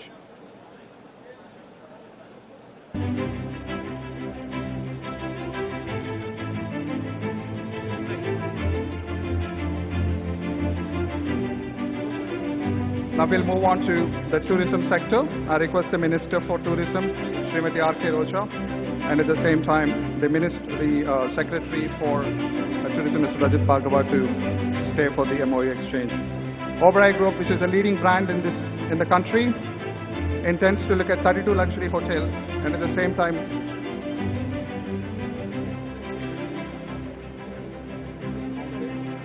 I also request the Agriculture Secretary, Sri Chiranjeevi Chaudhary Garu, to come onto the stage, please. Oberoi Group intends to create an investment of 1,350 crores that would generate an employment of 1,250. I request the tourism sector officers and the ministers to stay onto the stage, please.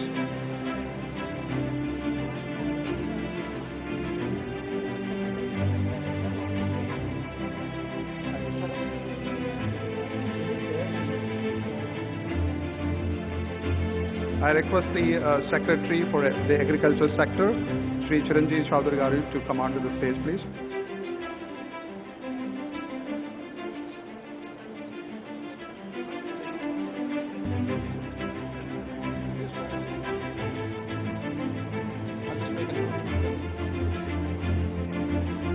Okay.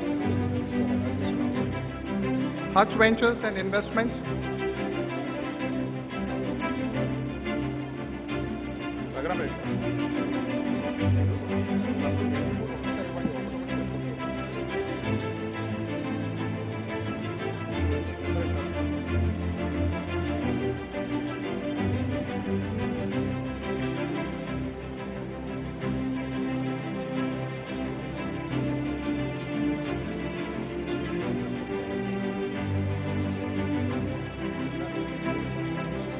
I request the dignitaries of Jindal Steel and Power to come onto the stage, please. Jindal Steel and Power is an Indian steel and energy company that produces and sells steel, power, and related products. It operates in multiple sectors such as iron, steel, power, mining, and infrastructure, and has global presence with operations in multiple countries. Jindal Steel and Power would like to create and set up an integrated steel plant in the state with an investment size of 7,500 crores that would generate an employment of 2,500.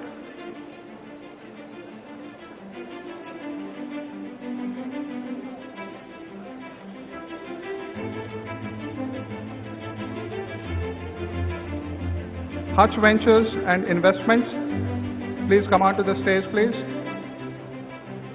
Hutch Ventures and Investments is a multi-stage sector agnostic investment vehicle headquartered in New Delhi. Founded in 2016, the firm focuses on investments across a range of sectors, including aviation, ports and logistics, health, retail, food and hospitality, education, luxury and lifestyle, media, and new age technology. Their intention is to create a multi-modal net zero food tech zone with an investment size of 50,000 crores, which leads to an employment generation of 20,000. Greenco Group. Greenco is a leading renewable energy company which focuses on creating green energy. It has been a significant partner with the state of Andhra Pradesh. Now the investment size of multiple projects from Greenco is 47,600 crores with an employment generation of 10,000.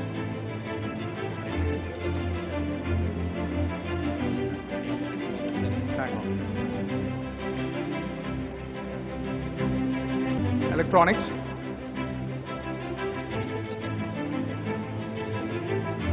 I request Mr. Saurabh Kaur, Secretary for Electronics, and our Honorable Minister, Sri Gudwad Amarnath Garu, to exchange the MOUs for electronics, please. Venika Jal Vidyut, which is an organization focused on different kinds of technology-specific power generation projects. It has an investment size of 8,000, which generates an employment of 6,000.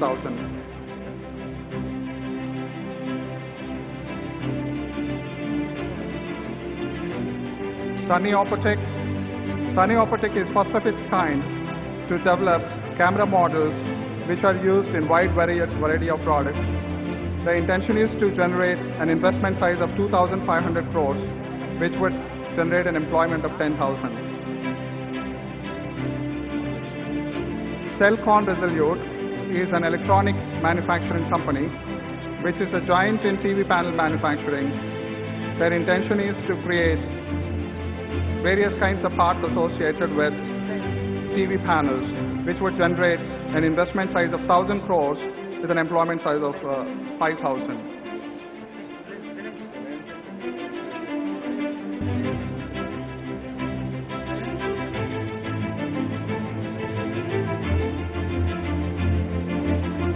Reliance Group.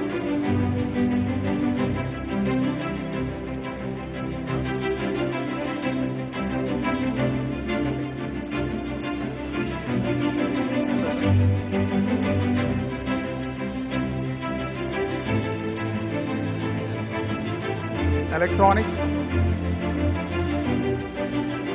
I request the Sunny Opotech and at the same time Cellcon Resolute delegates to go for MOA exchange, please.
IOCL Indian Oil Corporation Limited is a leading Indian state-owned oil and gas company. It is primarily engaged in the refining, distribution and marketing of petroleum products, including gasoline, diesel, LPG and aviation fuel. I request the dignitary of IOCL to come onto the stage and exchange the MOU, please. Their investment size at this point in time is 4,300 crores, and which would generate an employment of 1,500.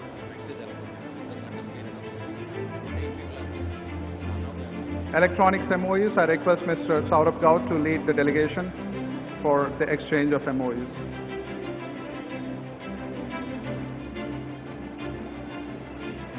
Final.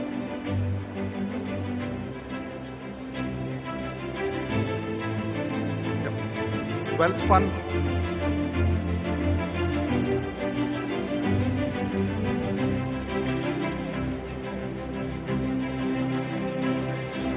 Wealth Fund on logistics. With ready infrastructure, Wealth Fund intends to create logistics parks in the state of Andhra Pradesh, which could be integrated in elevating the MSME sector of different sectors. Their investment size at this time is 1,500 crores, which would generate an employment of 4,500.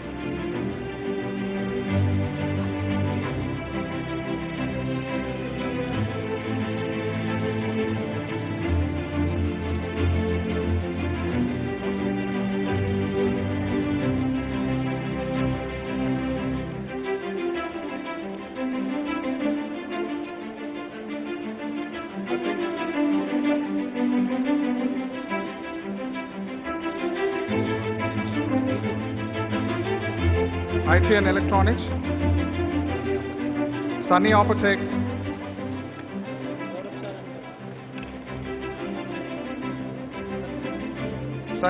creates first of its kind camera models, which intends to invest 2,500 crores. That would generate an employment of 10,000.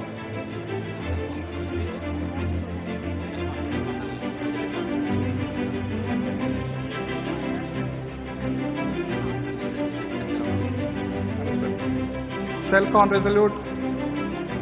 Resolute is an electronic manufacturing company, which is a giant in TV panel manufacturing.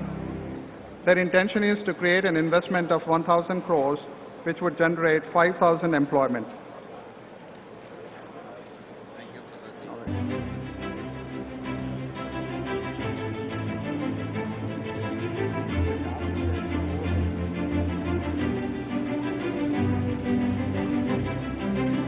TVS Logistics. May I ask the TVS Logistics guys to just come on, TVS Logistics delegates to come onto the stage, please. TVS Logistics provides end-to-end supply chain services to sectors in IT, healthcare, retail, and many more. Their intention is to create a logistics park, which is an MSME-related sector, and their investment size is 1,500 crores, which would generate an employment of 500.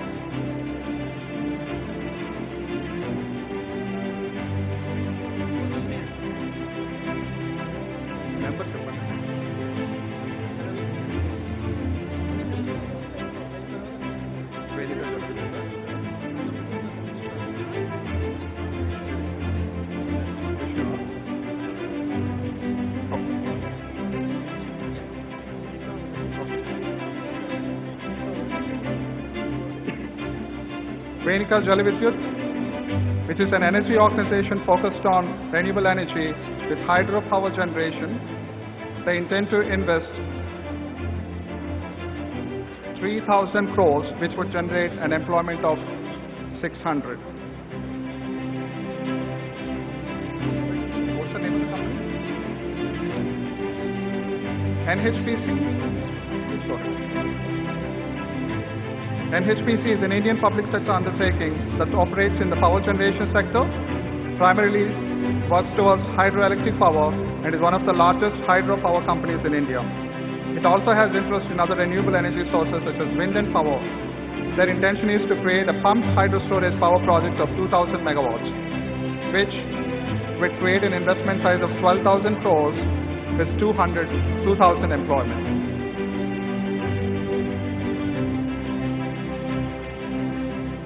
Ladies and gentlemen, please put your hands together and encourage our investors, please.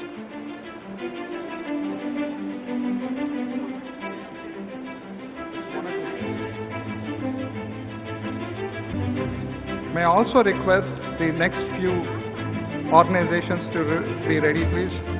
Varshini Power Projects. Varshini Power Projects Limited, with a strong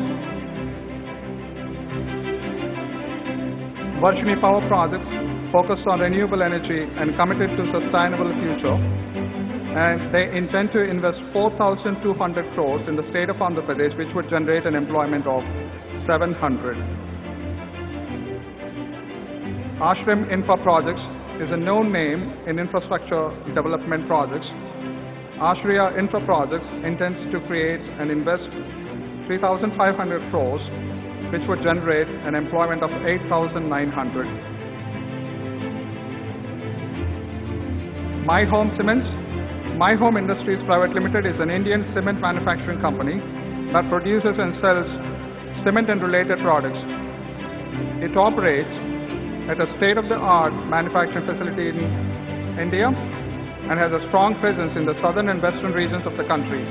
My Home Cements is known for its high-quality products and sustainable manufacturing practices within the cement industry. My Home Cements intends to invest 3,100 crores, which would generate 3,000 employment in the state of Andhra Pradesh. Venika Chalivijit, which is an energy organization focused on renewable energy with hydropower generation, intends to create an investment size of 3,000 crores with 600 employment.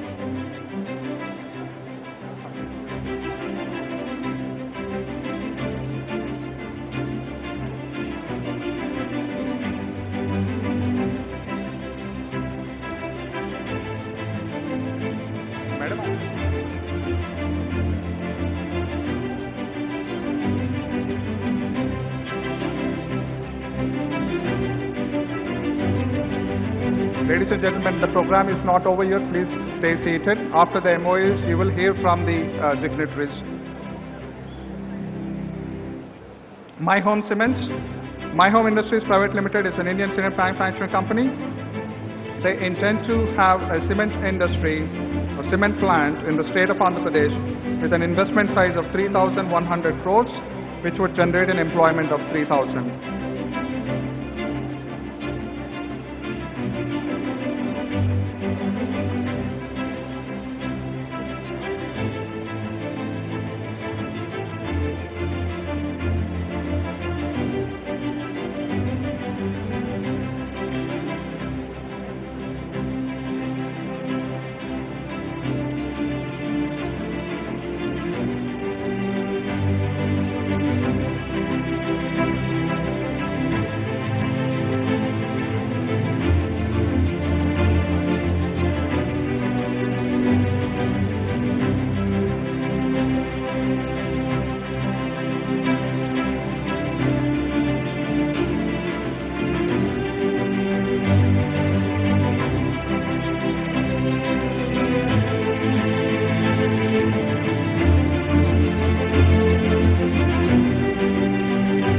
Ladies and gentlemen, there is so much to showcase in this abundant, advantageous state of Andhra Pradesh.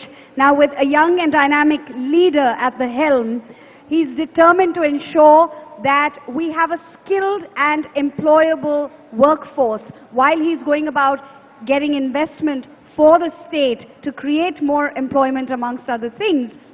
He is also ensuring a skilled and employable workforce. We would like to show you what's happening in Andhra Pradesh on the skill development front. An AV on skill development in Andhra Pradesh, please.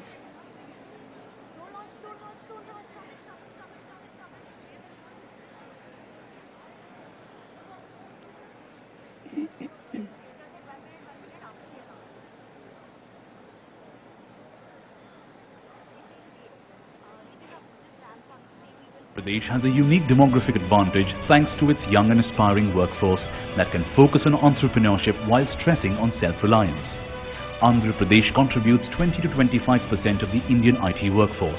This highlights the requirement for dedicated skill development and vocational strategy, which has been the vision of Honorable Chief Minister of Andhra Pradesh. ప్రతి parliament ఒక యూనిట్గా తీసుకుని ప్రతి పార్లమెంటులోనూ మంచి college ఏదైతే ఉంటుందో ఆ కాలేజీని ఒకటి ఐడెంటిఫై చేసి ఆ కాలేజీలో స్కిల్ డెవలప్మెంట్ సెంటర్ని ఒకటి స్థాపించి ఆ స్కిల్ డెవలప్మెంట్ సెంటర్ ఒక ఇంక్యుబేషన్ సెంటర్ మాదిరిగా కూడా ఉంటుంది. When industry representatives are speaking high about the state,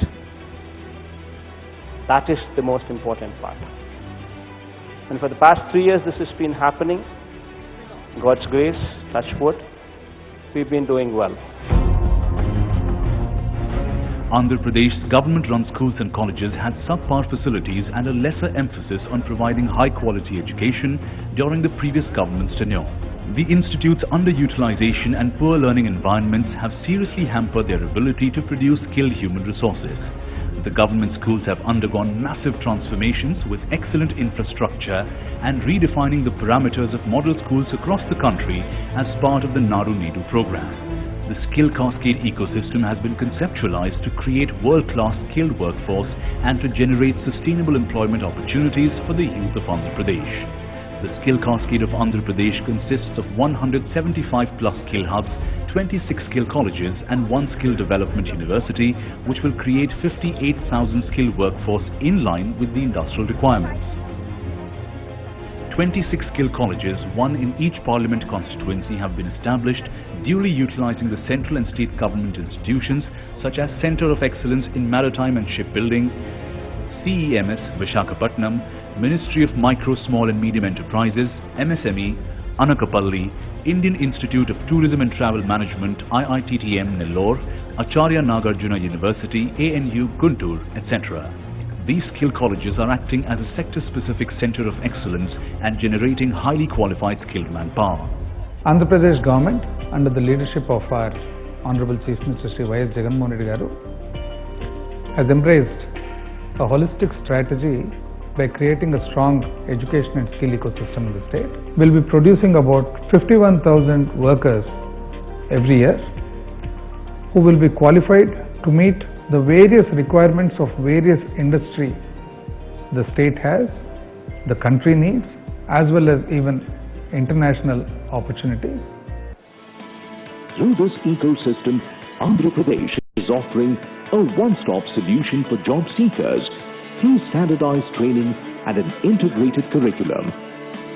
More than 300 industries have been benefited, and the Andhra Pradesh State Skill Development Corporation has been able to create industry-specific skilled human resources for the state as well as for national and global needs.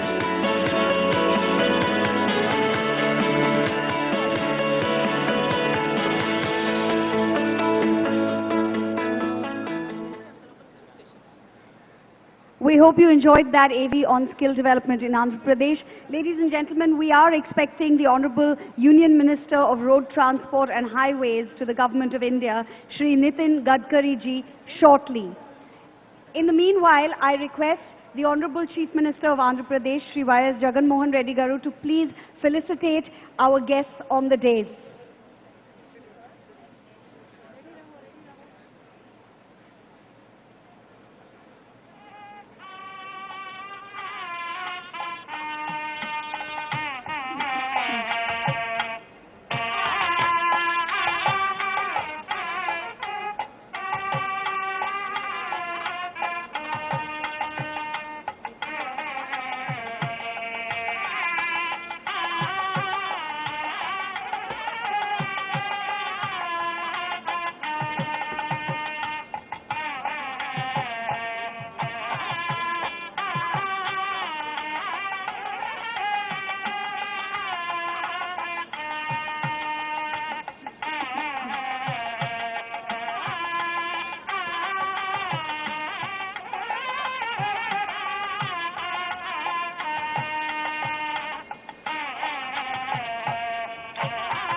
Ladies and gentlemen, in a few minutes, we will have our Honorable Union Minister of Road Transport and Highways, Government of India, Sree Nitin Jairam Gadkari ji amongst us.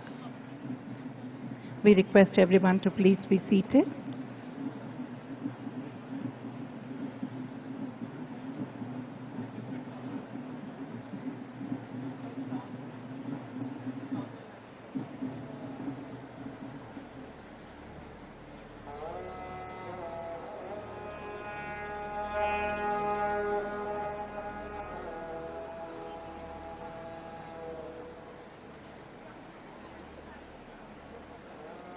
We thank our Honorable Chief Minister for felicitating the dignitaries on the dais.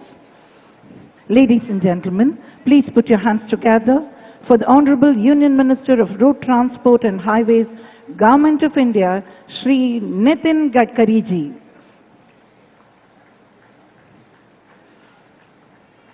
We are honored to have you amongst us, sir. आपका हार्दिक हार्दिक स्वागत है.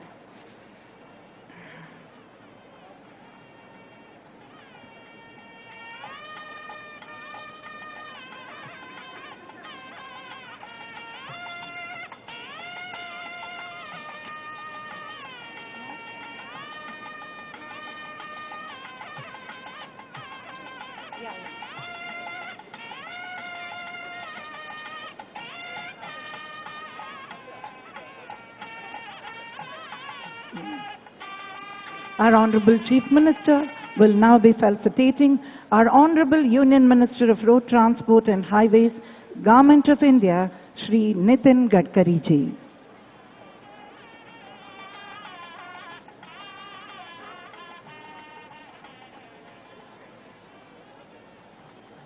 Felicitation by our Honorable Chief Minister to the Honorable Union Minister of Road Transport and Highways, Government of India, Sree Nitin Gadkari ji.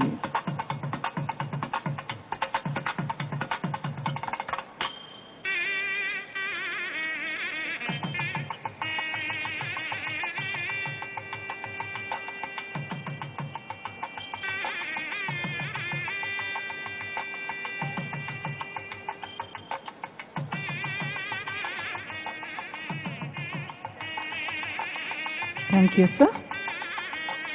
Transportation is the lifeline of a nation. Good physical connectivity in the urban and rural areas is essential for economic growth. India, the 7th largest nation with over 1 billion population, has one of the largest transport sectors. To maintain the growth momentum, it's essential to strengthen the transportation infrastructure, facilities like rail, roads, port and airport, connecting the domestic economy effectively. To shed more light, may we now invite our Honorable Union Minister of Road Transport and Highways to the Government of India, Sree Nitin Gadkari ji, to address the gathering. Welcome you, sir. Ladies and gentlemen, Honorable Union Minister of Road Transport and Highways, Government of India, Sree Nitin Gadkari ji, will now be addressing the gathering. आपका हार्दिक हार्दिक स्वागत है, sir.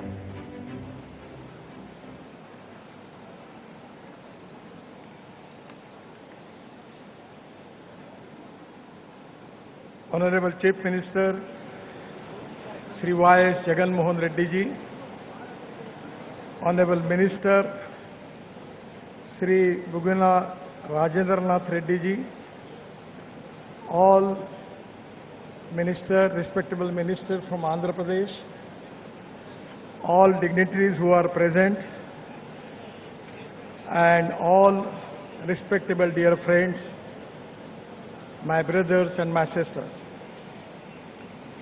First of all, it's really a great pleasure for me to interact with you regarding development in Andhra Pradesh.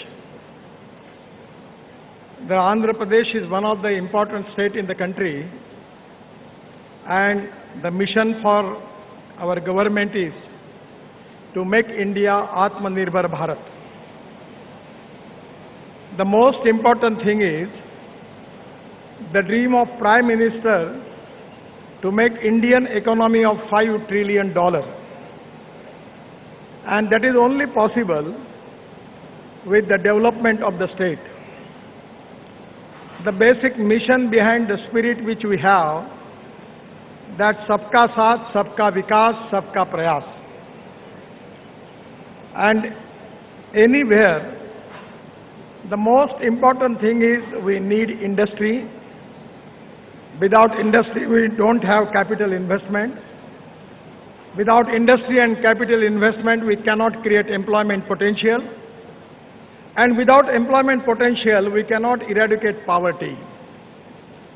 And the most important thing in the growth, that is we need to create employment potential, and without that we cannot eradicate the poverty. I feel that from the government of India, under the leadership of Prime Minister Narendra Modi ji, we have full support to the development of Andhra Pradesh. That is exactly which I want to convey you.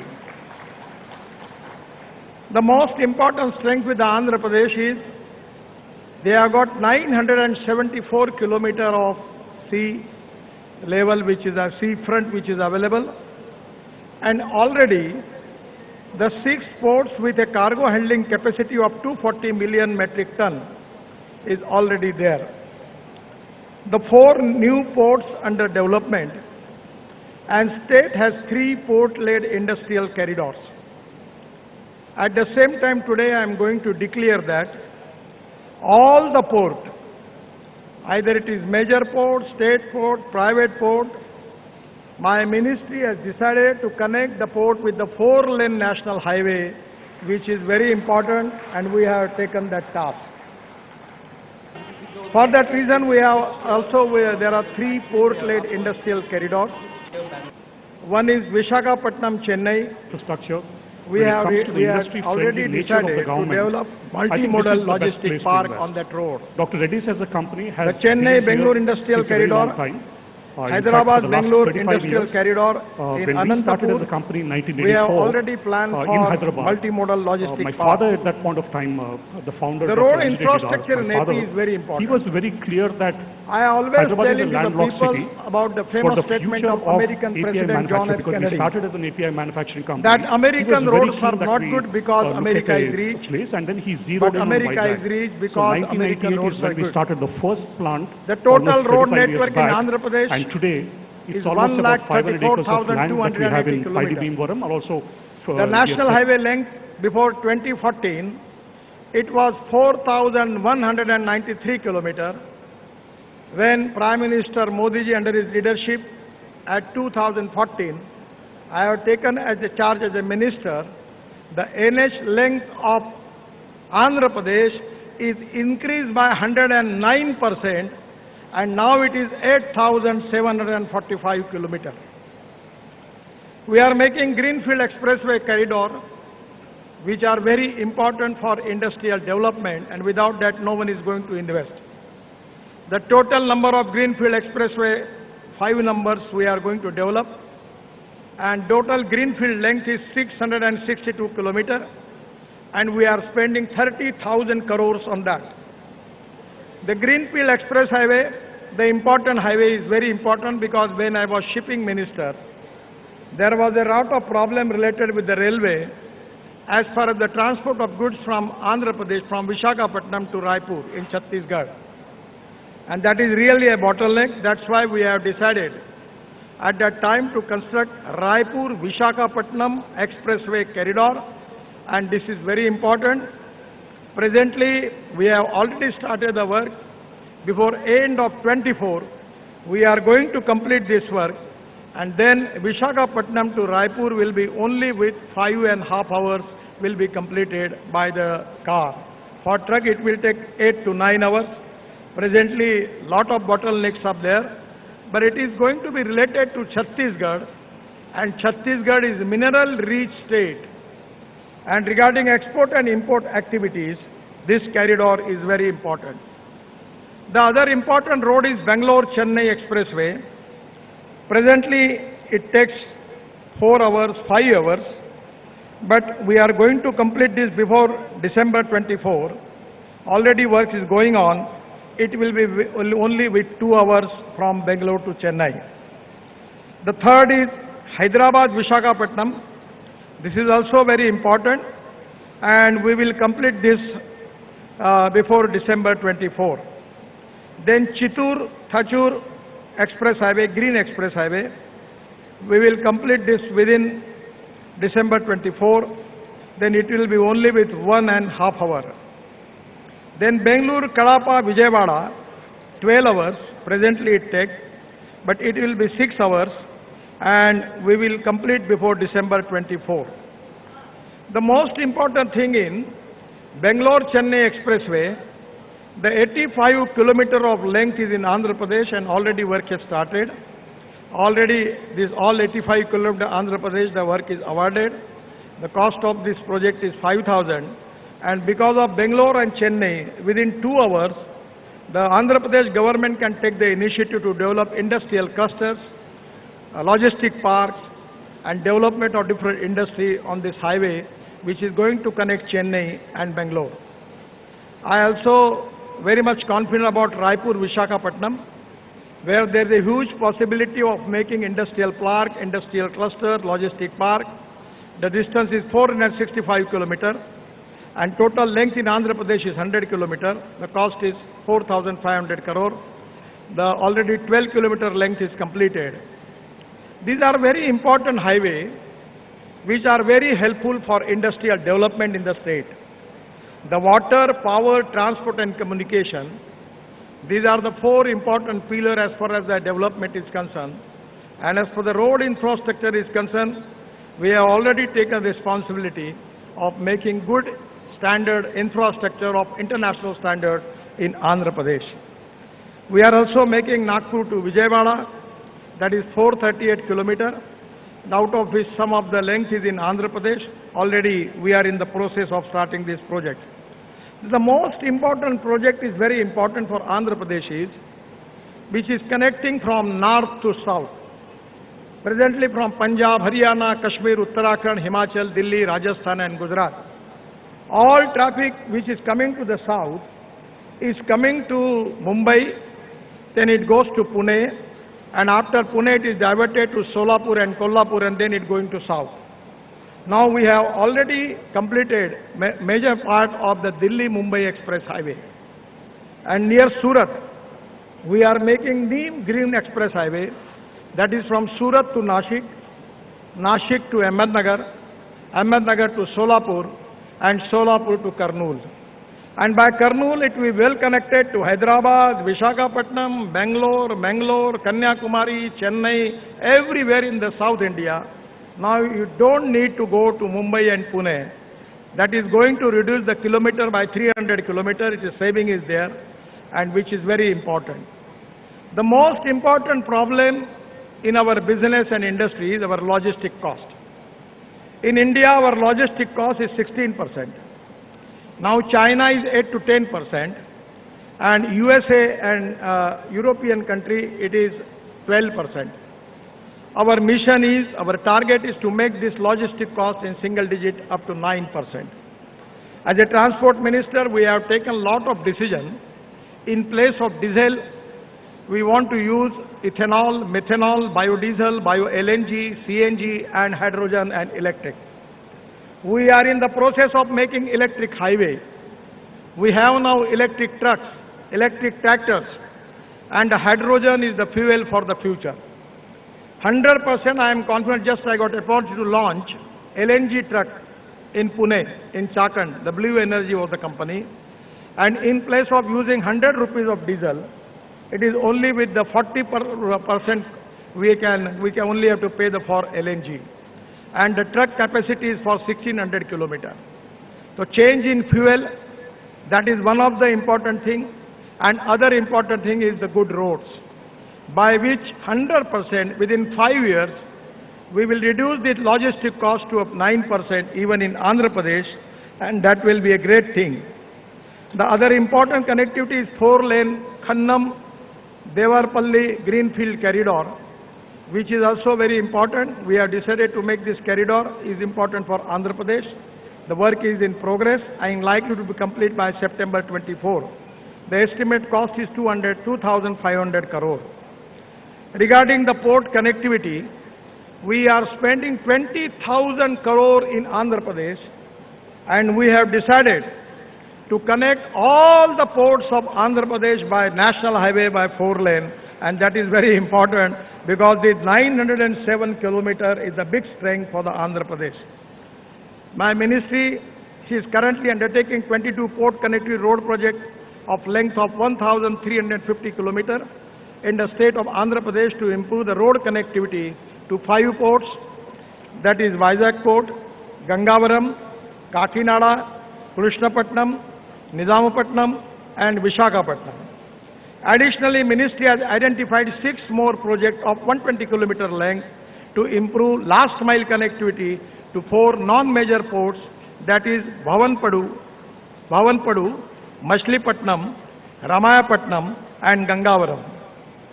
Under the Port Connectivity Master Plan, I am very much confident the 907 kilometer is the biggest strength for Andhra Pradesh. And in the global economy, to make industrial clusters and create good facility for export and import, that is to be a big strength. And I feel that this is the opportunity for Andhra Pradesh to develop the ports. And one of the things which I want to request Honorable Chief Minister, that fishing is very, very important in Andhra Pradesh. When I was shipping minister, I identified one big problem. Our fishermen going up to 10 nautical miles because their boats are not competent for that. So we have developed one big ship, and that is developed by Cochin shipyard, and the capacity is that that trawler can go up to 100 nautical miles, by which in the blue economy, it is really possible for the Andhra Pradesh and other states, those who have got the sea front, that they can increase their fishing production by 7 times more. And I am confident that by using this technology, the export will be increased, new employment will be created, and that is going to create a game changer. So by going up to 100 nautical miles, we can easily, it can possible to increase the production of blue economy 7 times more. We are making lot of roads and amenities in the Andhra Pradesh. At the same time, we are making 27 green express highway and access control corridors of length of 10,000 kilometers in the country, where it can be easy to connect all the greenfield corridor of Andhra Pradesh. I am really happy that multimodal logistic parks we are making, and that is also very important, Anantapur and Visakhapatnam. The linkage with Vizag, Chennai, Hyderabad, Bangalore industrial corridor is very important. My request to Honorable Chief Minister, anywhere on the national highway, if the government is ready to give the land, we can make the partnership 50-50. Land will be given by the state government and the capital cost will be borne by NHI. And we are ready to make all these logistic parks, which are very important as far as the futuristic trade and business is concerned. All 22 projects related with the port project connectivity, where also we are committed, we are going to start this work.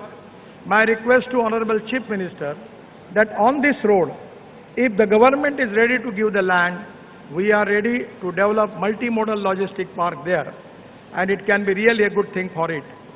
Already we have making 500 at bus port like airports. The Tirupati, already we have selected intramodal bus station at Tirupati. If the state government is ready to give the land, we are ready to develop bus port. Now, this is the most important thing is, we are also working on particularly ropeway, cable car, funicular railway and mass rapid transport. We have 260 proposals where we are working, and I am giving assurance that already Sri Silam and Kanakadurga, the project has already approved by my ministry, and even other some proposals are there, we will positively consider. The most important thing is roadside. we are developing optical fiber cable. It is very important to create IT infrastructure with a low cost by utilizing existing ROW on national highway. Pilot project has already taken from Hyderabad to Bangalore corridor, 512 kilometers, where my department has taken a responsibility to make optic fiber cable between Bangalore and Hyderabad. The planning for development of optic fiber cable in Andhra Pradesh, Bangalore, Chennai, 262 kilometers, Hyderabad, Visakhapatnam, 222 kilometers, Indore, Hyderabad, it is 530 kilometers, Raipur, Visakhapatnam, it is 465 kilometers, Hyderabad, Raipur, it is 330 kilometers. This optic fiber cable also we are planning for making of gas line electric cable, by which it can be easy not only for connectivity, but even the gas, transport of gas will be possible. 100% it is going to be useful to make new industrial clusters where it can be definitely going to be very useful. The most important subject related with my ministry is automobile industry. Presently the size of this industry is 7.5 lakh crore. We are now number 3. Previously our number was 4 and Japan number was 3. But now we just surpassed Japan and we are number 3. China is number 1, USA number 2 and India is number 3. As a ministry we have accepted the challenge that within 5 years we want to make our number 1 manufacturing hub in India. Already in Andhra Pradesh there are a lot of brands, automobile brands. They have their manufacturing plant already here. Now we are electric vehicle, electric car, electric scooter, electric truck. Even in the expo, the heavy equipment machinery companies have developed all their big machine on electric. Now they are developing on CNG, hybrid with diesel, also developing with hydrogen. So I feel that this is to be the future. I am really happy that Andhra Pradesh government is encouraging the e-vehicle manufacturing industry. At the same time, when automobile industry were targeted to take it up to 15 lakh crore, there is a huge opportunity for investment in this sector in Andhra Pradesh. This is the sector which is already create 4.5 crore jobs in the country. This is the sector which is giving maximum tax revenue at the form of GST to the state government and central government. This is the industry which have maximum export, and already when ancillary industry is already developed, it creates more jobs. My request to Honorable Chief Minister that presently we have 21 lakh electric vehicles. Everywhere there is a waiting list now. The people are coming to me that please give your letter that we want e-vehicle. My suggestion to Honorable Chief Minister that we need to increase the production. 2 days before I inaugurate scrapping center of Tata Motor, the MD was with me and I suggest him that you should increase your manufacturing capacity 100 times more because the market is very big. And today, once upon a time, the cost of lithium-ion battery was $150 per hour. But now it comes to $115. And I am confident that within due course of time, it will come to $100. Then the petrol vehicle cost and electric vehicle cost will be the same. And this is to be most important thing that hydrogen and electric is the fuel for the future. Presently, we have the import of 16 lakh crores of fossil fuel and pollution is a big concern. So today, the automobile cluster is the huge potential and our already government has given a lot of incentives to the automobile industries for semiconductors and other things. This is the sector where there is a huge potential and Andhra Pradesh has got all potential and 100% I am confident that state government will take the advantage of this, all the facilities. Regarding the battery technology, aluminum ion, zinc ion, sodium ion, lithium ion, we have developed now aluminum air technology. The most important thing is public transport. I know that everywhere in the state corporation are not in good position. Horn chodkar sab bachta hai usse. That is the situation. So we have just decided this is a very, very economic model that is based on the London transport model. We have received the tender for 5,000 buses. The cost coming for AC bus 41 rupees per kilometer and for non-AC bus 39 rupees per kilometer. And the best in Mumbai running their bus, diesel bus, the cost is coming 115 rupees per kilometer. We don't need any investment from the state government. Now we are making a model by which escrow account will be there and the operator will be purchased the buses. And my idea is to at least encourage public transport in India. I just got opportunity to launch a sleeper coach bus of Volvo in Bangalore. Now they are making business class bus. We need to discourage the people to take their own car. And the public transport is very important. We want to support this proposal and we are planning scheme for that where state government don't need to invest anything, but we can give you new electric buses and it can resolve the problem. We can reduce the ticket rate also and we will give the air condition facility to the people. I am really happy that one of the important things which our government has started, that is scrapping policy. The 15 years completed vehicle in government, we have already taken decision it is mandatory. And the finance minister has declared a special scheme by which if the state government want to scrap their vehicle, there is also an incentive and scheme for that. Now we have a big automobile industry. We have to make the import of aluminium, copper, steel, rubber and plastic. So this is the energy, that two important philosophy, waste to wealth. So this wealth can be used for development of wealth. I always talk to people about the two philosophies. One is knowledge, innovation, entrepreneurship, science, technology, research, skilled and successful practices. We name it as knowledge, and conversion of knowledge into wealth is the future. The futuristic technology is very important for the state government and central government to access. And the other important philosophy is no one is best.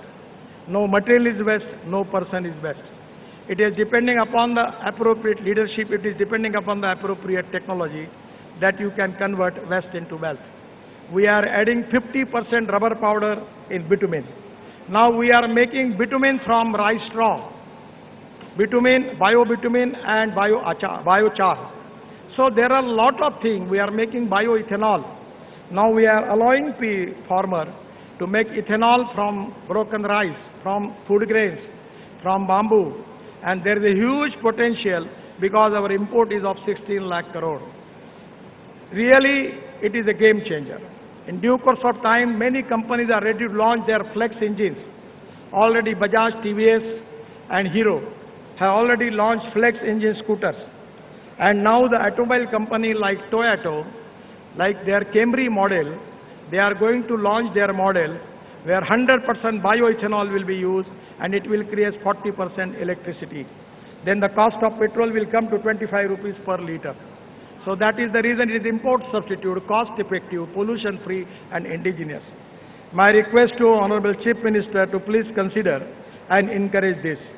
Regarding this scrapping also, every district, they can start 3 to 4 stations where already the scrapping is started. Already big companies have already started 25 units in India, and I feel that it can be a great opportunity. I am really happy that Andhra Pradesh is developing, and that is one of the reasons that Andhra Pradesh has got the potential of water, power, transport and communication. When I was minister, I got appointed to construct Polavaram irrigation project as a water resources minister. Water is a very crucial issue, and now today the water, power, transport and communication is available. A full support from the central government for development of Andhra Pradesh is there under the leadership of Modi ji, and at the same time I am happy that the state is progressive. One of the important demands from the Chief Minister is with me, that is the making of 6-lane Vizag Port Highway and NH16 near Bhogapuram. The length is 55 kilometers, cost is 6,300 crore, and state is going to contribute for land and giving me some concession I already request the Chief Minister and the Chief Secretary. They have given me the letter and also 157 acre of land for multimodal logistic park they are giving.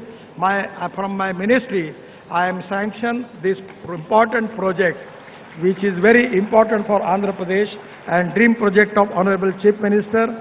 Many times he requests me about this proposal. Today I am happy that we are sanctioning this project. Once again, my best luck to development of Andhra Pradesh and people of Andhra. Thank you very much. Namaskar.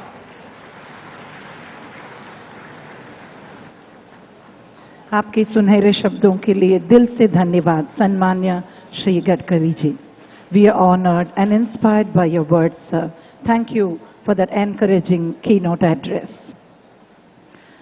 For the pleasant task of proposing the vote of thanks, it's a pleasure to now invite Special Chief Secretary, Industries and Commerce and Infrastructure and Investment, Government of Andhra Pradesh, Sri R. Karikal Valaven Garu. Welcome, sir.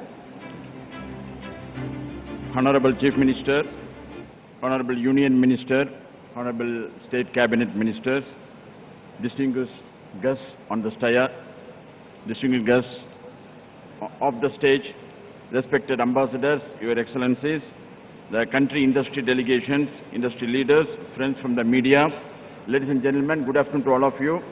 So on behalf of the people of Andhra Pradesh and on behalf of the state of Andhra Pradesh, I would like to thank our Honorable Chief Minister for giving us this opportunity to conduct such a big event, a Global Investor Summit by the state itself, to build a strong foundation of economic development for the welfare of its people and guiding us on this journey to build the state as a preferred global destination for the decades to come. Under the Honorable Chief Minister's leadership, the government has taken numerous steps to enable rapid economic growth by ensuring stable governance and hassle-free business environment. At present, 88 projects are under active implementation with a total investment of 2,35,000 crores, with a potential to create employment of 2,37,000 persons. This way, the state has laid a robust infrastructure foundation by building 4 new ports, 9 fishing harbors, high-grade steel plants, 3 economic corridors, industrial grids, water, power and gas, MSME clusters, industrial parks, targeted to better socio-economic outcomes of the people. Today's summit celebrates the immense efforts made by our state government that have come to fruition today. With this background, I feel privileged to propose a vote of thanks for today's Global Investor Summit. On behalf of the state government, I would like to thank the Honorable Union Minister, Sri Nitin Gadkari ji, for graciously accepting to grace this occasion, inaugural session. His constant encouragement and support to Andhra Pradesh have always helped our state to progress from strength to strength. I would also like to thank the special guests from the industries, distinguished ambassadors, the diplomats, the trade delegations from various countries, industrial leaders from India and Andhra Pradesh, friends from the media who are here today at the summit. Your presence provides us the encouragement, the required encouragement and confidence to constantly strive work closely with the industry. We are also thankful to all the investors. We welcome the investors who have come on a very large scale. And as our Honorable Chief Minister has announced, 13 lakh crores of investment, 340 proposals, companies. This is a very great achievement, and we are proud of that, and we are thankful to our Honorable Chief Minister for giving this opportunity. And as our Honorable Chief Minister assured, we'll be with the investors. We provide all the support, we provide all the hand-holding. We'll be with you throughout your life cycle. My special thanks to the departments of Government of India who have provided us all the support. And also, I thank all the departments of the state government who have really helped us in organizing this event. On behalf of the Government of Andhra Pradesh, I thank each and every one of you, each and every one of delegates, because every one of you is our guest. So, I thank on behalf of the state government, on behalf of the Honorable Chief Minister, every one of you, and thank you very much. And I request you to please join for the lunch. So before lunch, I request the Honorable Union Minister to inaugurate the exhibition in the presence of the Honorable Chief Minister. Thank you very much.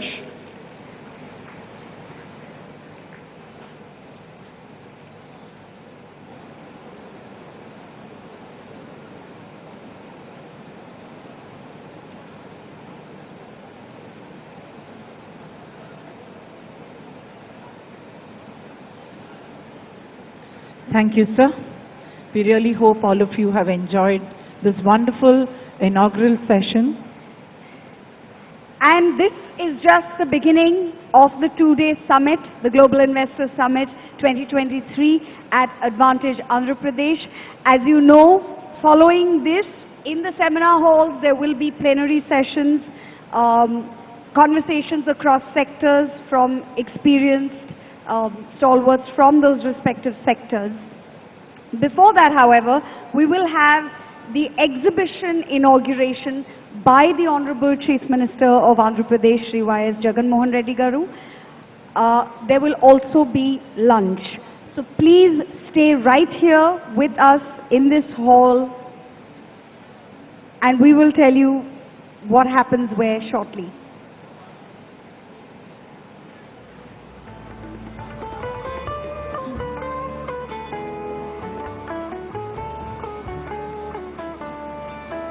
We thank our honorable dignitaries on the dais for this wonderful inaugural session.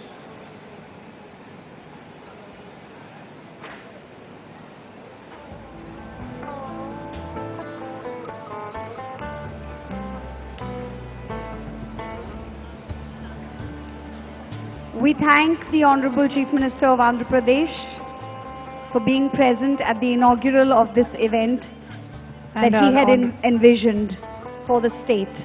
And he is now headed to the inauguration. Gauravniyulu Mukhyamantri Garu, Sree Vijaya Jaganmohan Reddy Garu, exhibition inauguration tarafki bayilderaru. Meerandaru kuda please join avandi. We thank our Union Minister for being present here for this wonderful inaugural session. Now, the exhibition will be inaugurated. We request you all to be part of that event as well. The exhibition inauguration is to the stage left, which would mean your right, the right-hand side for the audience, and stage left.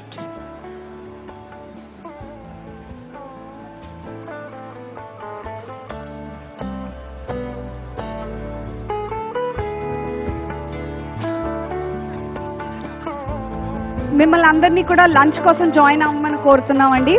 So there will be, we request all of you to also join us for lunch after the exhibition inauguration. For the honorable state ministers, MPs, ambassadors, consul generals and senior bureaucrats, lunch will be served to the stage left. Also for those members sitting on the dais, lunch will be served to the stage left in the same direction as the exhibition inauguration. For all VIPs and delegates, I request you to proceed for lunch to the stage right, through the exit from the stage right, that is your left hand side. I will repeat, all dignitaries on the dais, honorable ministers of state, members of parliament, ambassadors and consul generals are requested to join us for lunch through the exit to the stage left, which would be your right, and all VIPs and delegates are requested to join us for lunch to the stage right. We hope you enjoy your lunch and will be joining us at the session at the various halls. Do join us in the plenary sessions after lunch and after the exhibition inaugural. Thank you very much. Thank you. Namaste.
मुद्दत में वो फिर ताज़ा मुलाकात का आलम